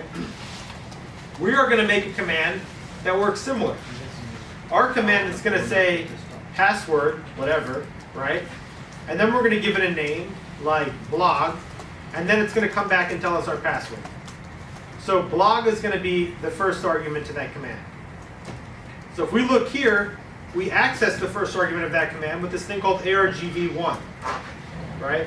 So we do this, and what we're doing is, if we don't have one argument, we input this. We input that the syntax, copy account password, requires you to have an account, right? So here's how this works. Let me be very clear about it, because I don't think the book is spelling much of it out. There's this thing that your computer has called sys.argv, right? argv. argv, the very first thing in argv is usually the program's name, right? The second thing in argv is the argument, the first argument you've given it. So if you look at argv0, I believe you get the program's name. If you look at argv1, you're going to get the first argument. We have this syntax here. Python, and then our Python script, and then whatever it is the account is that we want, right? So what we're going to be doing is, when we give it an account name, it is going to copy the password into our copy buffer, right? And then what we would be doing is, when we're browsing the internet and we get to our email site, we would just Control-V paste it in. Does that kind of make sense to you? You're going to see it as we develop it. Okay. So let's come down here, and I'm going to show you this one more time. We take this. Let's pop this stuff here. Now we're getting into something else I don't know how to do. How do you provide an argument to something you create in PyCharm? I can show you that. Who knows that? Well, there's several ways to do it. Okay, here we go. I have just copied and pasted all that code. So you can go up to the Scratch 4 on the top right. There's a drop-down menu, and click Edit Configuration. And it says Parameters. Just go right there. Okay, very cool. Learn something new every day. So here's what we have. We have this script right here, and we can run this script. And if we run it, we get right away this, copy account password. It's complaining we're hitting this because we have in our code this. sys.argv is less than 2, right? It's less than 2 because it only has one thing in it, the name of the program. What we want to do is we want it to pass that part. So we're going to do exactly what Robert just said. We click on Scratch, we go down to Edit Configuration, and we're going to give it a parameter, like blog. Then I hit Apply, I hit OK. And now when I run it, I don't have that. You notice how it's not telling me that anymore, the usage thing? So now it's getting that argument, and we can continue with it. Now what we're going to do is we're going to look here. We're adding this code that's in bold. But it doesn't work for me. Once you go to scratch. So are you at the point where you can run code in PyCharm? Yes. Okay. You hit the scratch on the top right, Yeah. and then you go down here to edit configuration, Okay. and you're going to type in your parameters. Yeah. And then you go apply and you hit OK. So what we're going to do now is we're going to add this code in bold. Now what does this code in bold do? Let's go through this once as a class before we actually run it. We say for each account in passwords, paperclip.copy passwords account. Print password for account copied to clipboard. Else there is no account named account. So we can see here that passwords is this big dictionary we've created. So we iterate through it, and for each different account, what we're going to do is, if the account we provide here, this isn't iteration, this is actually contained, I'm sorry. We have the account we provide in the first argument. We say this is the variable account. Then we say if that account is in passwords, right? What we're doing here is we're saying if it is email, blog, or luggage. We're testing for containment. Does this thing that we have, our list of all of our passwords, when we provide the argument, is the thing that we provided in that, right? So remember when we set the parameter to blog, what it's looking for is blog in this. Does that make sense to everyone? So we have three things here, only three. That means if you don't put one of these three things in here, your computer program isn't going to know what to do. We're testing for that here, right? So if you were to put something else inside of that parameters list, like house, this is what would happen. There is no account named house, right? But because blog is in that passwords list, what we're going to do is we're going to copy into the paperclip that dictionary's password for blog. And we're going to print out to the screen password for blog copied to clipboard. So now I'm just going to take this code right here.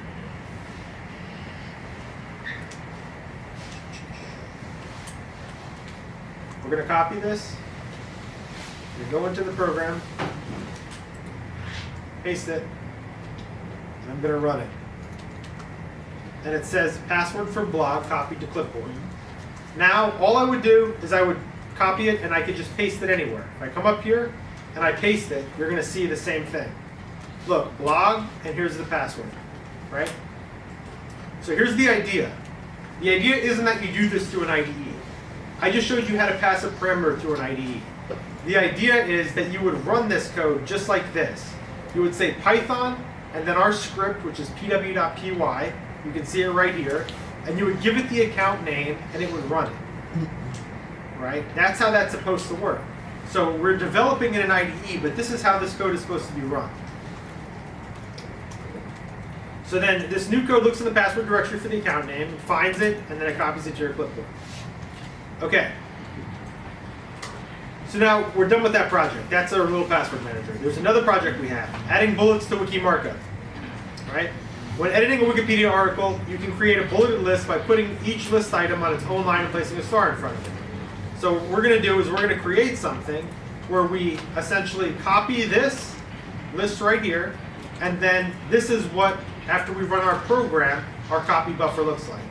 So why would this be useful? We can copy a list that doesn't have these asterisks before it, and when we paste it, we can have something like this.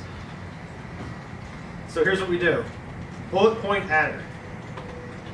We're importing paperclip again. We say the text is whatever's on the clipboard, right? And then we're going to do something here. This is a to-do. He's showing you that there's supposed to be code here that's not here. And then we're going to copy it back. So there's a cycle here. See what's in the clipboard, do something with it, copy it back to the clipboard. Okay? And you can see it here as we develop that program.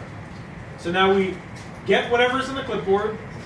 We split all of those lines because the clipboard just gives you one thing, one piece of text. We're splitting all of those lines on a new line. And we say for each line in, and we go through all of those lines, right? Now, how many people have seen this here? Range length. This is a Python thing. You see it all the time. What is this doing? How many lines? It's, generator.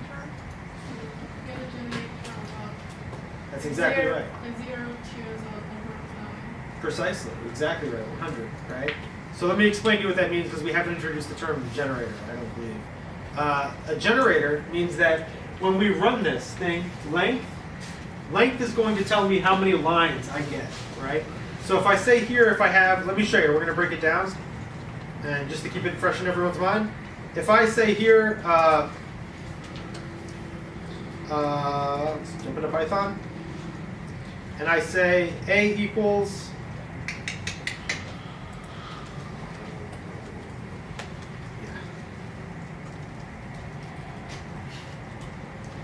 and then I want to say length of A, I get 3.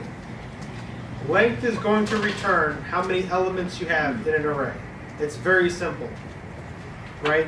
The problem is Python needs a mechanism to count up to that number, right? It needs a way to do that. So Python, by default, if you wanted to say count to 3, you have to have a mechanism to do it.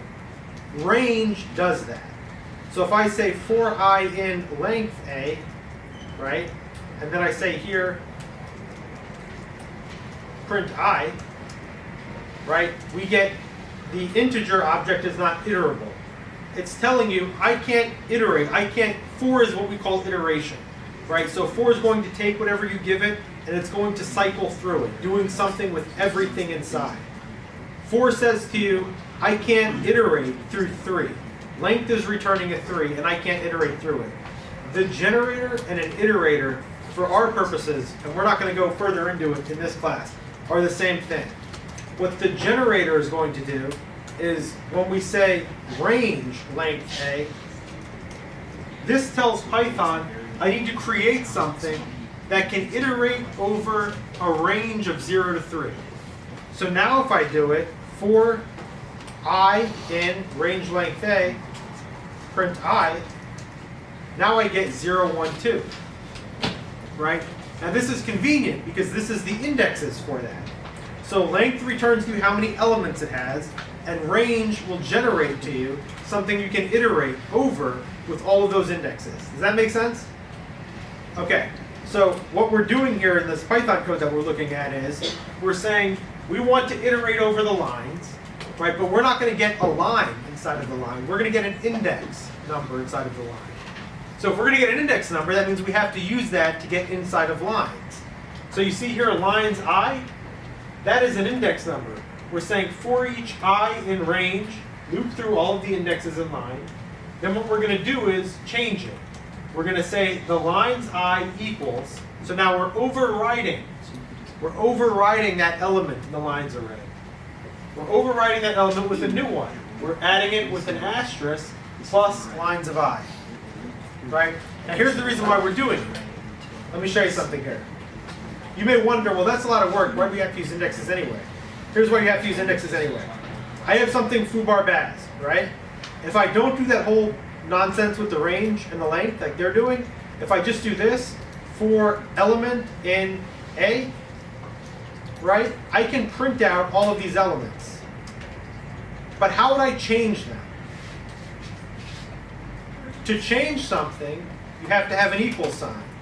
What's going to be on the left-hand side of the equal to change the elements in that array? The answer is you can't, right? You can't change elements by iterating over the different elements in the array. So what you're doing here is you're grabbing an index, and you can change the element with the index. Does that make sense to you? So here, if I want to change foo right here, what I need to do is I need to go A0 equals hello HLUG. Now watch what happens. A, hello HLUG bar baz. I can do that because I set A0 equals to this new text. Right? You see that? That should be the aha moment. I can change the first element of this array by indexing it with 0 and then rewriting it. Yes? Can you, on your for E and A formula or code block, can you not just say E equals whatever you want E to equals? It's a local copy of E. Okay. It's not the actual E itself, right? So if he's saying if I come down here and I say for E and A, right, can I say E equals hello? right? And will this set everything in A to hello? And it won't. And the reason why it won't is because if I do this for E and A, and I try setting E, I'm setting the local copy of E, right? Every time I go through that loop, this array, I'm setting hello HLUG to E. I'm changing the value of E, but I'm not changing the value in the array. I'm changing the second value of that I get. I'm saying the second value is hello, but I'm not changing the second value in the array. You need to change the value in the array. To change the value in the array, you have to provide to the thing on the left-hand side of the equals where it's at. Right? You have to index into the array and say, I want to change that. So here's how we do it. We say A, and then we can say 0, and then we can say whatever we want. And now we've changed the first value. So I'm just trying to spell it out so we understand why everything's happening. Because if you don't know why they're doing this, you would ask precisely the question that was just asked, right? Why can't we just say for I and E, E equals, and then, asterisk, space, plus E? Why won't that work? It won't work because in that case, E would be a copy. So you iterate through that array, and you get a different value of I each time, and then you change the value with the index. Right? That's precisely why we're doing what we're doing. Okay. And then after we do that, what we're doing is we copy the text. So let's take this code, right? We're going to copy all this code, and I'm going to paste all this code here, and then I'm going to run it. Now here's the question. Now that I've run that code, if I hit paste again, what am I going to get? Same text copy. Yeah. Or Star. The star, right? So if I hit paste again, of course it's not going to work because I'm live coding this and everything's got to fail. Let's see here, run. Paperclip is copying the value in the text variable. Yeah, I don't know why that actually didn't work. Does anyone want to take a crack at why that's not working? Text copy, copy text. Oh wait, here's why it's not working. It's not working because he's copying text, and I think what he should be copying is the lines. So he should have here text equals, and then new line dot join lines. That's what he's missing. Okay, now I can say paperclip.copy text. Okay, now if I run that, I should be able to paste it and get the asterisk. So there's actually there's a bug in that. It's step 3. Is that step 3? Ah. Okay. There we go. Okay, that is step 3. That's why I like to reread it right before I teach the class, not a week before. Okay. So there we go, step 3. So we're doing precisely that. So we just figured it out, live coding it. The thing is right here. This is exactly the line that we had to add, right? So we have to take all of the lines and we have to join them on the new line. So if we didn't have this line here, we would never change text, right? Text would have been the result of paperclip.paste. And then we would essentially be copying what we just copied. So we change text by using a new line and saying we want to join all of these things in lines that we just changed with the new line. And now it works. Okay. Does anyone have any questions on any of the stuff we did with strings? Because these practice questions will be really short. We'll be done in hopefully 10 minutes. Why did RV index 1 as 1 and not 0 as 1? Because computers are always passed. The very first argument they get is the name of the program they're running. So RV0 would be the name of the program. Oh, okay. All right, then. Yeah. So it does follow the rules. Import sys. That's what I wanted it to do. So if you're running it in a REPL, it's not useful. The thing is that if you run it in something that doesn't actually have a name, then apparently it sets it equal to an empty string. You know, it's not useful. But if you run it in something like this, it will work. What's up? You want to explain why? Because it changes the name from idle or Python or whatever to the empty string. No. Why would the first argument be the name of the program? It's the API for exec. Yeah, it's the exec XV. That's Well, a very, it's for programs that have multiple entries. So you can have a program that you soft link and you come in as, A different- less, more, sure. Yeah. and you're executing a different name, but it's the same program. I'm gonna leave that part off for now, yeah, but I do agree, yeah. Okay, so we have here, what are the escape characters? We just remember what escape characters are. Who wants to give it a shot? Escape characters. It's a character that allows other characters to be in a string that wouldn't normally be in the character. That's right. Or for them to have a special meaning, where they wouldn't otherwise have a special meaning, right? So we have a special character, /n, right? And what that is actually gonna do is it's gonna be a new line. And if we didn't have that escape character for n, right, or before it, then we wouldn't have a method to actually say this is a new line, right, and not just n. So it designates that the thing that comes after the backslash is special or not special. The opposite is true, right? However you would normally interpret it. So we have here, what do the n and t characters represent? Line tab. New line and tab, exactly. How can you put a backslash character in a string? Backslash. Another backslash character, right? And by the way, I'll tell you something else. I've been doing this forever, and I still cannot remember backslash and forward slash. So Wi-Fi password I can do. Thank you. Yeah. If anyone has caught that, I've been corrected on that numerous times. But someone told me one time that you have to picture a person leaning on his back. And I every time I look at it, I'm like, maybe, yeah, kind of. But it's weird. Okay. Backslash is under backspace. Ooh, that's a good one. What is it? Backslash is under backspace. I mean, remember. Backslash. You're a genius. That's gonna work. That's gonna work. I like that. Backslash is under the backspace. I think you just ended my words that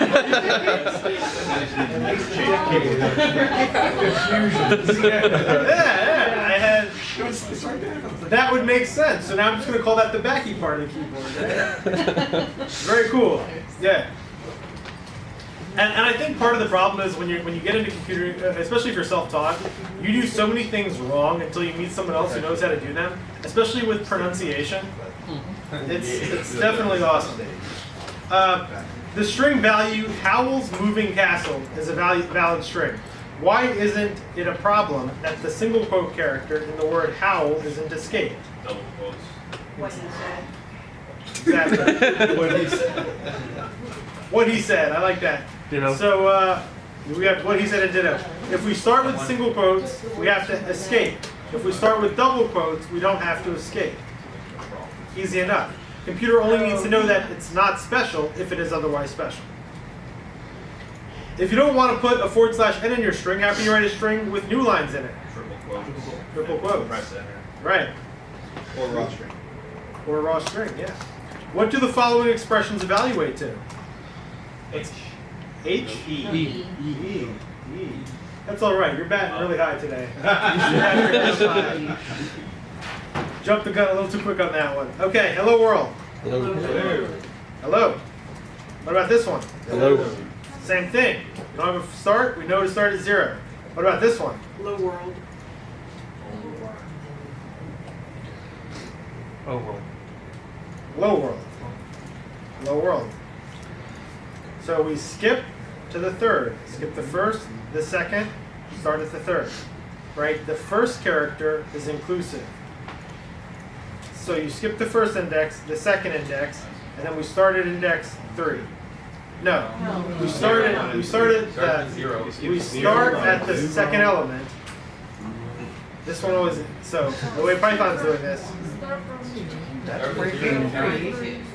We skip the first element, we skip the second element, we skip the third. No, here we have 2 L's. That's why you guys are screwing me up on this one. Hold on a second, let me explain this. Okay, so here, we have 2 L's in this, right? So we are skipping the first L.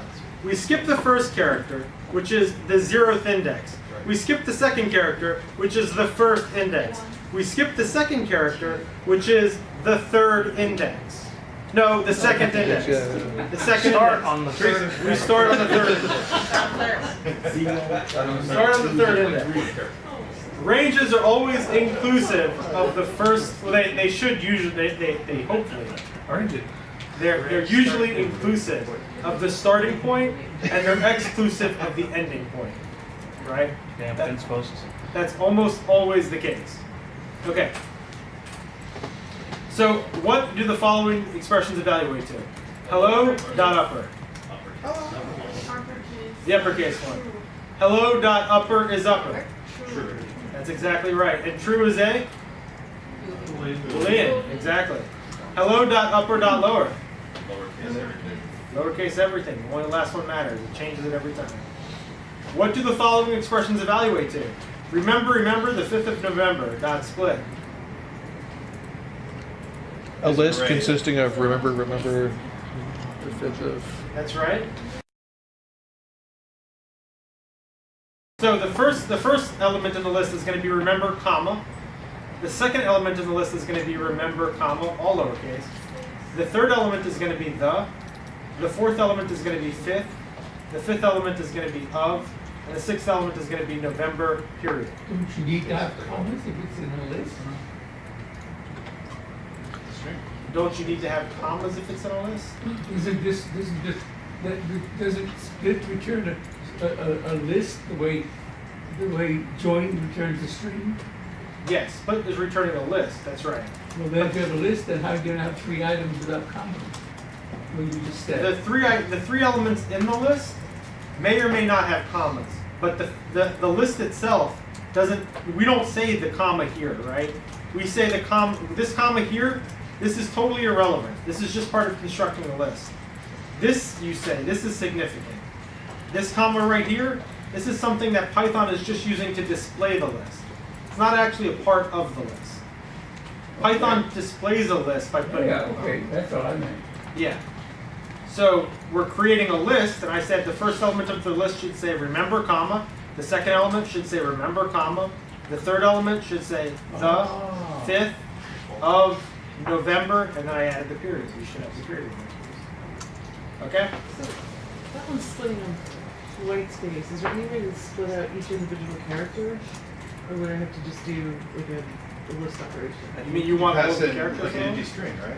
I think none would work, right? Yeah, I think an empty string. That didn't work. That didn't work either. Well, you can just address it as a character array. Yeah. What's up? Right. You can just address it as a character array. Yeah, you could iterate through it anyway. But the question is, can split do it? You don't think so? Let's look at the help page. Help string, right? There's nothing wrong with saying I don't know. I've never had to do that, right?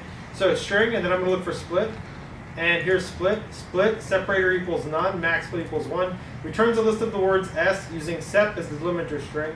If max split is given, at most max split, the separator is not known or is none, any white space string is a separator and empty strings are removed from the result. So that is telling me that it's probably not possible to split. Let's see if there's something else that can return. You know what I bet will work? I bet if we feed it to the list constructor it works. Will that work? Yeah, this was. Aha, that's what you do. Oh. So you would take remember the 5th of November. If you wanted that all to be characters, you would just feed it all to list. Okay. Is that what you're asking? Yes. Okay. Yeah. In some languages, you do exactly what you intuitively thought, which is you provide split an empty string or a special null character, and it does that, right? But no, in Python, you feed it to list. Okay. What string methods can you use to right justify, left justify, and center a string? Oh, well done. That's exactly right. How can you trim white space characters from the beginning or end of a string? Strip. That's it. Or R strip or left strip. Strip for fun. There we go. Table bridger. Write a function named printTable that takes a list of characters and of strings and displays it in a well-organized table. I tell you what, I'm going to show you. We can do this too. This sounds like fun, but let's not do it just yet because I want to interject with my own lesson to correct something earlier. Right. So we're going to value add on this chapter, something that I think is important. we talked about here, and I promised I was going to come back to it, the multi-line comments, right? This is not just perfectly valid Python code, this is special Python code. So Python has something in it, when we see something, right? Like if I do help string, all of this stuff is generated. There is something, the method that is generated is using a triple quote comment, right? A triple quote string at the very top of whatever you're declaring. I'm going to show you what I mean by that.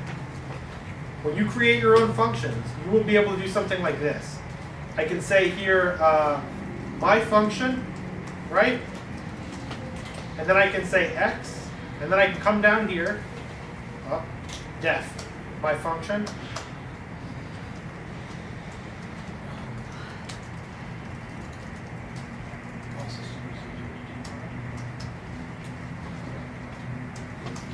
I just created a function. Can everyone see that?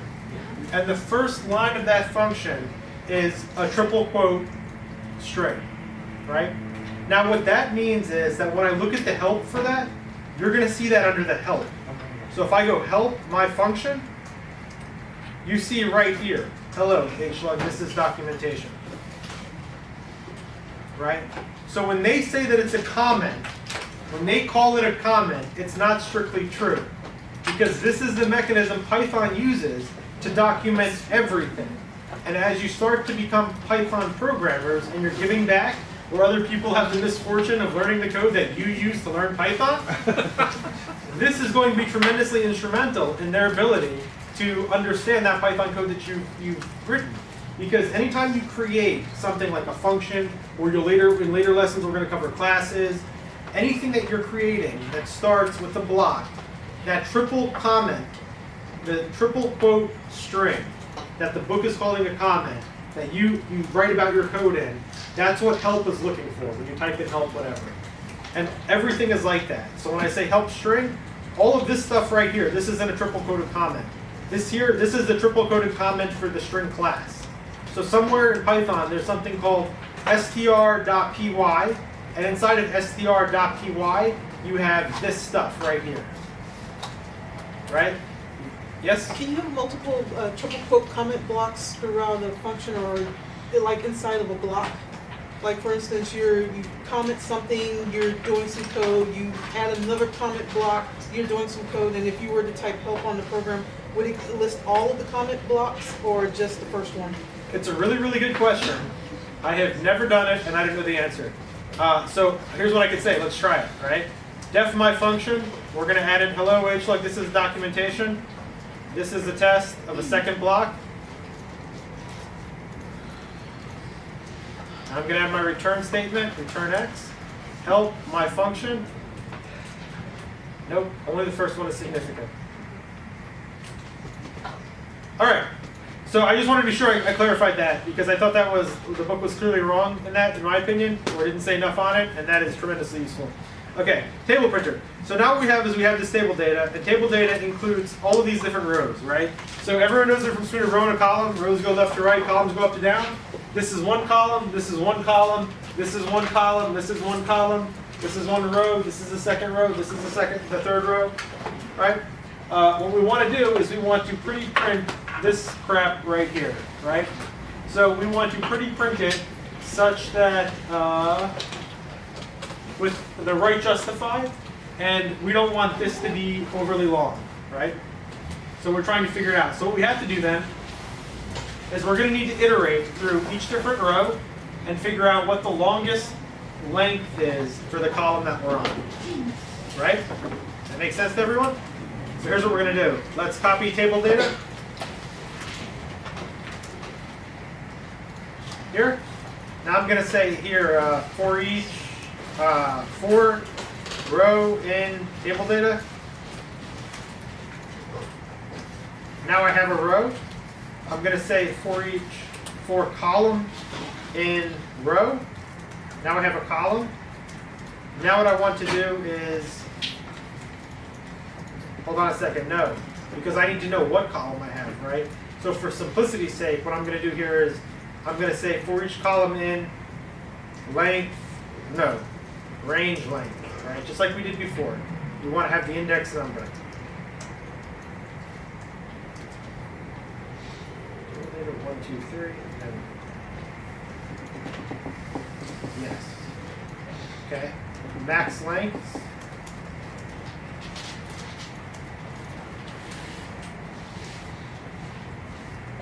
And now what I'm going to do is say max length dot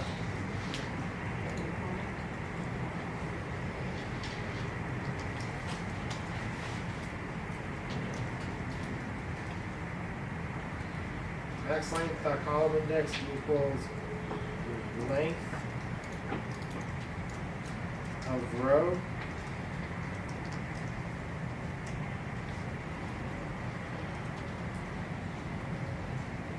okay, and then this has got to be, we have to check here if it's bigger. So if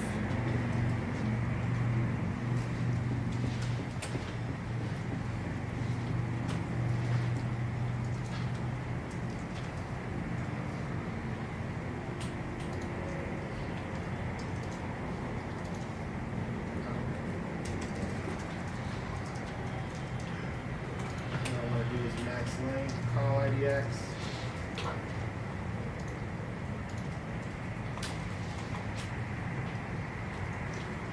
Okay, will that work? An idea, Robert. I'm not sure what you're doing. We're trying to figure out the maximum length of each different one here. So for this one, I wanted to say 6, right? Because apples is longer than Alice's, which is longer than dogs, so I need to know that I'm going to right pad this one 6 characters. You have to pad out each different column and each different row. That's the assignment. So for each row in table data, this is the first row, this is the second row, this is the third row. I need to look over each different column inside of it. And I need to say, is the maximum length that I have recorded for that column, if it's less than the current row's column length, I need to update it. Okay, let's try that. And then print max length. Does that make sense? Is that going to work? It looks like it could work. List index is out of range. Where's the problem? Oh, we moved. That's not the problem.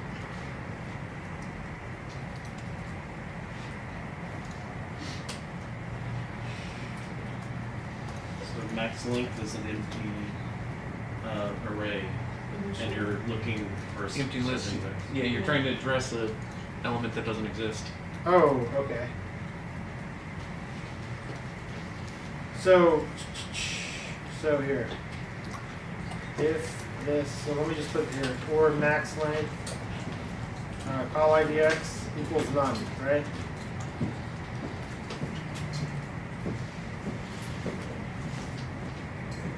That's not it.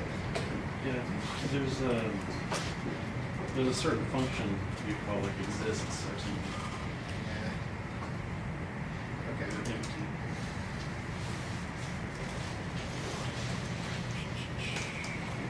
Is set. Is that it?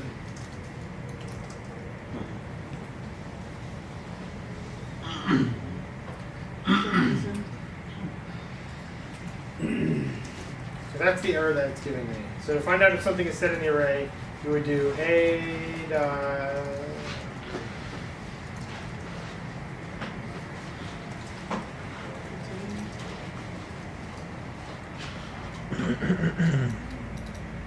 okay.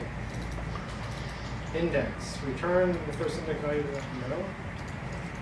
What is the existence test in Python? Define? It's not showing it. Here's what we can do. This is even easier.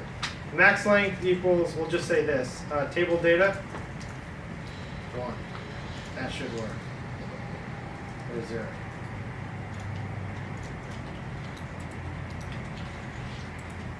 Read this.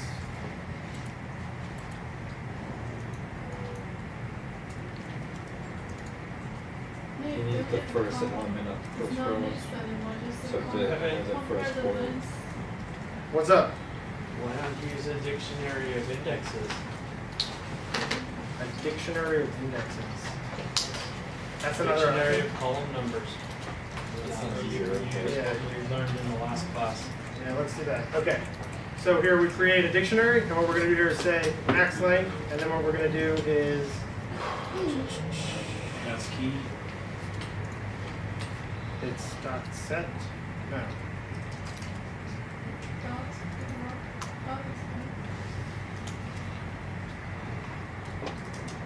I just want. What's the method to search inside of the?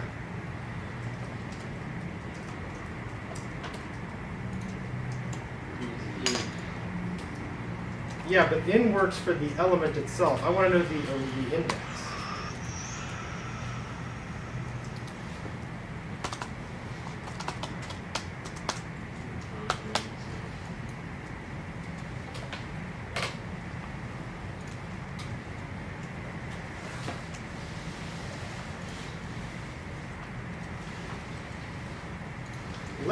Let's actually hold off on this one. Let's come back and we'll do this one next week, and we'll figure out this answer. I don't want to do the dictionary. It's type. What do you mean it's type? You do type of the thing and it gives you none. Is that all that I was missing from the code that I wrote? The type thing? I think that's what it is. Okay, let's give that a shot. I check it. So you're saying that right here I forgot type. Type this equals none. I don't feel like initialization. No. E for effort. Let's figure that out because I'm curious on how to do that, and then we'll actually address that in the next class. I don't remember what the deal was with that. Element, what is the index method? Index method? On the list dot index value each thing. Hold on, how do we do it? Value, start, stop, return the. So you're saying to test I'm answering your question about what's the method of finding. Yeah. That was the question you asked, right? Given a value that's in a list, you want to find the index of that value. I want to find out if a provided index exists in a list. If the index exists at all. Yeah. Why not check the counter and see if it has any, if it contains any elements? That's another idea. We could do that. So just check if the index is less than 9. So yeah, here. If length of max length is less than or the length of row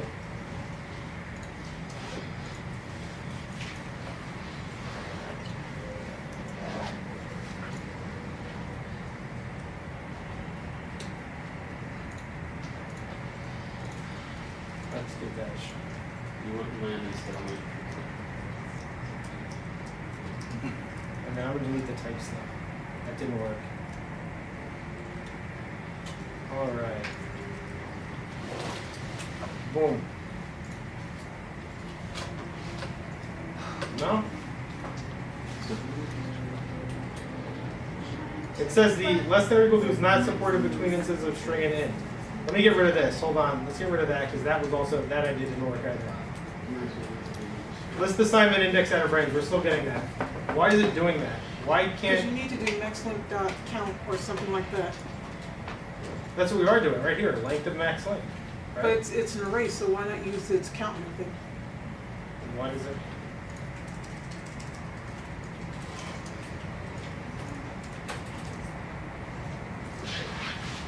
Because the count method doing something takes exactly one argument. Are you doing this one? Count is looking for how many things are inside of it. Yeah. I think, right? Yeah, but if it's empty or null, it should have nothing. I'm confused. What do you want to see here? Max length dot count? Yeah. That's gonna error. No, max length. Like that? That's gonna error. Dot count. See? This count is trying to count how many things are inside of it. So if I have this like here, and I say A, So, Evan, what's up? why don't you just create the array, but initialize it using the 0 times operator? create the array but initialize using. Is the question to find Yeah, have as many zeros in there as you do the length of your actual first row of columns. The array 0 times, You want to find the width of the widest string in this table, is that it? Yes, that's the goal. For each column. The way I would do it is why- with the list comprehension and the max function. There we go. That worked. Yeah. There you Okay, so Ed's idea worked. That gets us out of the bind. How would you say though? How did you? I'm interested in what you had to say. What would you have to say about it? I would use the list comprehension and the max function. So the list comprehension would say, But I didn't want to use list comprehensions. That's what comes to me intuitively too. But I don't want to use list comprehensions because the book doesn't cover them at all, and it explicitly says in the first chapter of the book that it doesn't want to cover them. So I'm trying to avoid features that the book isn't teaching. In the last class too, I had the same like little problem. You know, where I want to write everything in terms of a list comprehension or, you know, parallel list iteration. that's rough. And the book is not letting me do any of that. Here's how you would do it in the book though. And Ed helped us get through this bind. We take the 0 and we're actually creating an array that has 0 for all of these things in one row, right? Then what we're doing with it is we're saying for each row in table data, we want to iterate through each different row, and we're going to find out for each element in here, we're going to look and we're going to say, is this element, the first element, is this greater than 0? And in this case it is. Then the next iteration, we're going to say, is this element greater than the max length which we recorded from the first step? And if it is, then we're going to write that one down. Otherwise, we're going to go through this one and say, is this element greater than the length that we recorded from the max element of the first two? We're going to write that one down. Does that kind of make sense? And then according to the assignment, the columns of the list are each going to be a sub, one of the sub. It's like apples, oranges, cherries, and bananas. That's a column. Right. So you want to know what the longest one of that. Oh, list is. wait a second. That's a lot easier. Is that what they're telling you to do? Yes. Oh. Did you find one Evan, that when said- we were talking about the dictionary answer, you could just basically make Oh, each column that a is a key lot of easier. 1, and What's then up? if you wanted to go with the dictionary answer, you can make each column each column the key of its index. Yeah. And then you just use set default. That's one of the methods I was doing with the set default thing too. The thing is, I don't remember if they covered set default in the class. I did. Awesome. There you go. Stack Overflow also says you want to check to see if the list was empty, just say if not, whatever the variable is. And if it failed or passed the test, then you know it's empty, then you could have done your assignment. But I don't want to see if it's empty. So the problem that I was having was, let me explain to you the problem, so everyone understands where I was being stupid. And then if anyone wants to figure it out, the right answer in Python, I would love to know. The problem is that if I don't actually set them all equal to 0, right? Then down here, where I'm testing to see whether or not this element exists, that accessing of that element is throwing an error. So most languages have something like Robert said, like an exists feature, right? You can't access an element outside of the range to test if it exists, to test what it is. Ed. Your index is basically, if your index that you're using is greater than your element length. That's right, you get the error. Yeah. Yeah, but the question is, how do you get around the error? You just basically take the length of the array that you're assigning to, and then test to see if it's larger than the index that you're trying to put into it. That's one way to do it too. Yeah, that would also work. Yeah. So that makes. You see what the thing is? Was that also what you were suggesting? Yeah, basically trying to figure out what the size of, well, I wasn't trying to figure out the size of what's in the array just to see if it had any elements in it. If it was zeroed out, then obviously it didn't have anything. Right, but what if it has one thing? Then you can still have to check the length, Yeah. right? So yeah, that's another way to do it. There's two ways to solve this problem. The exists operator would be really nice if Python had that, and I'm inclined to think it does. I just don't know how to use it or where it is. Probably in the list module or something. So anyway, this works. Now here's the deal. This doesn't do at all what I thought, right? So someone actually pointed out that we are creating a problem that is more complex than the one we're trying to solve, which is valid. Sometimes you wind up doing that. And it is often the case, right? It's not, yeah, sometimes is an understatement. It seems like every time we do something. So here's what we did, right? I saw this and I assumed when I did this, because no one corrected me, this is the first row, this is the second row, this is the third row. I assumed this was the first column, this was the second column, this was the third column. But if you look at the actual answer that they want, apples, oranges, cherries, bananas, you'll see that they're all here. Apples, oranges, cherries, bananas, right? So this is actually called major column order. And I thought it was major row order. So this is a list of the columns for the first, this is a list of all the values for all of the columns for the first column. This is a list of all of the values for all of for the second column. This is a list of all of the values for the third column, right? So that's what we're doing. That is a ton easier. So if we come down here, all we have to do for that is we go for column in table data, right? We have to take the first one, max length. And now what we have to do here is we have to say, This max length is going to be an array? yeah, because you still have to store it. You have to iterate through it one time to figure out what the max length is, right? So the first time we're going to go through it, we have to say, is this longer than this? Is this longer than this? Is this longer than this?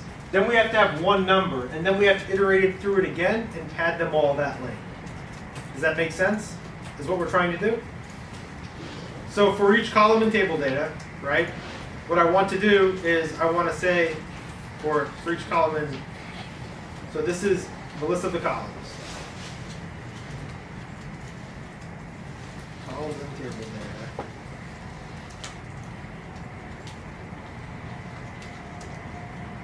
Let's get rid of this.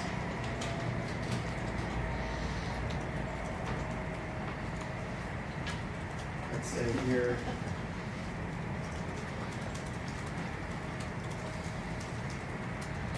Max length is less than column.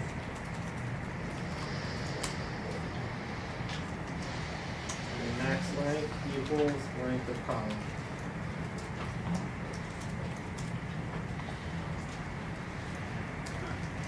Now they're supposed to be right padded, which is R align. R. It's not R pad in Python. It's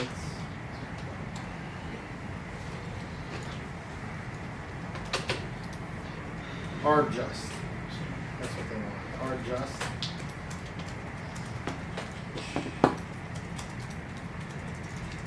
Call dot R just and then max length. Okay, will that work? Will that cause a problem because you're doing a comparison between a number, an integer, and a string? Because each call is a string at that point? Each call is a string, but we turn it into a number right here. Right? But you're doing, on the test above, you're testing int versus Ah, string. yes. Is less than the length of the column. There we go. Yep, that's right. Good catch.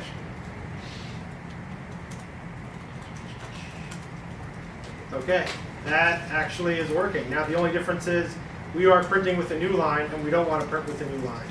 So we want to do this print and then you say it's sep equals the empty character like that. Is that what they do in Python?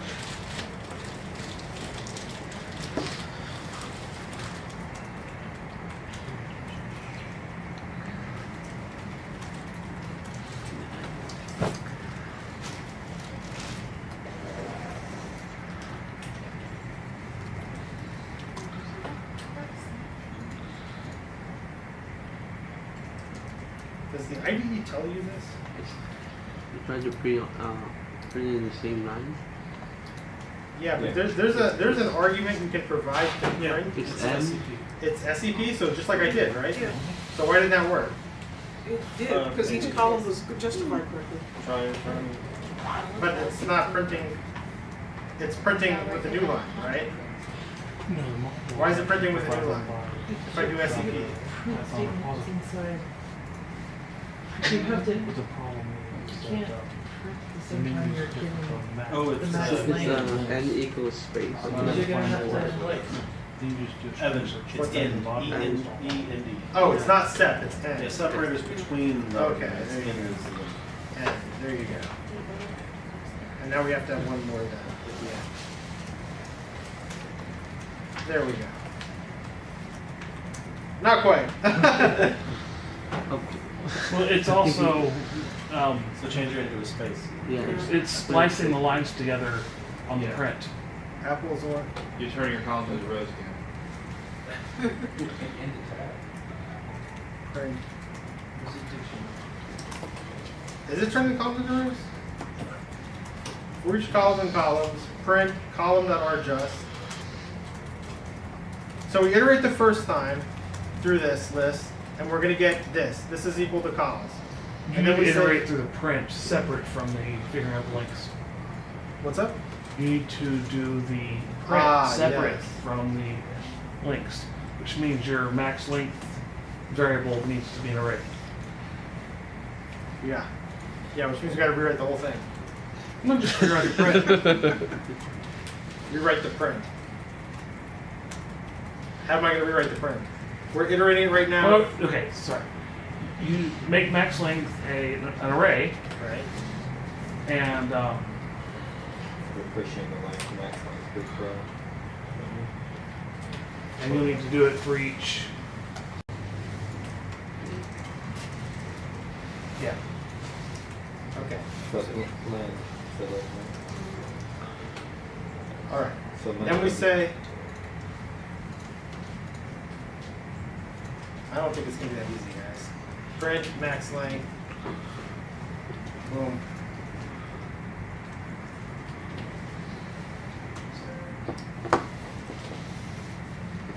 It's not.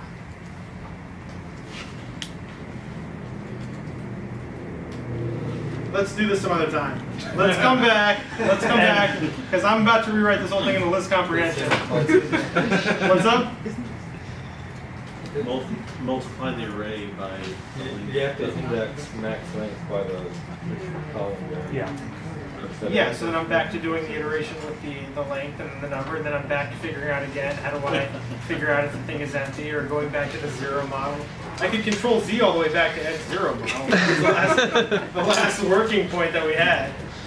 But yeah, we have to rewrite it because the original way that we did it was going row-wise, and we need to go column-wise. And now we're at the back of the scroll back button. We'll figure this out before next class. I'm not going to live code this. Not enough coffee. Can we give you 15 minutes to go figure it out? I'll figure it out over the phone. All right, very cool. Hit it, give it a shot, give it a shot back next time. And someone figure out how to test for extra memory points whether or not an index exists in a Python array, because that's what's stinging us, without doing the list comprehension method.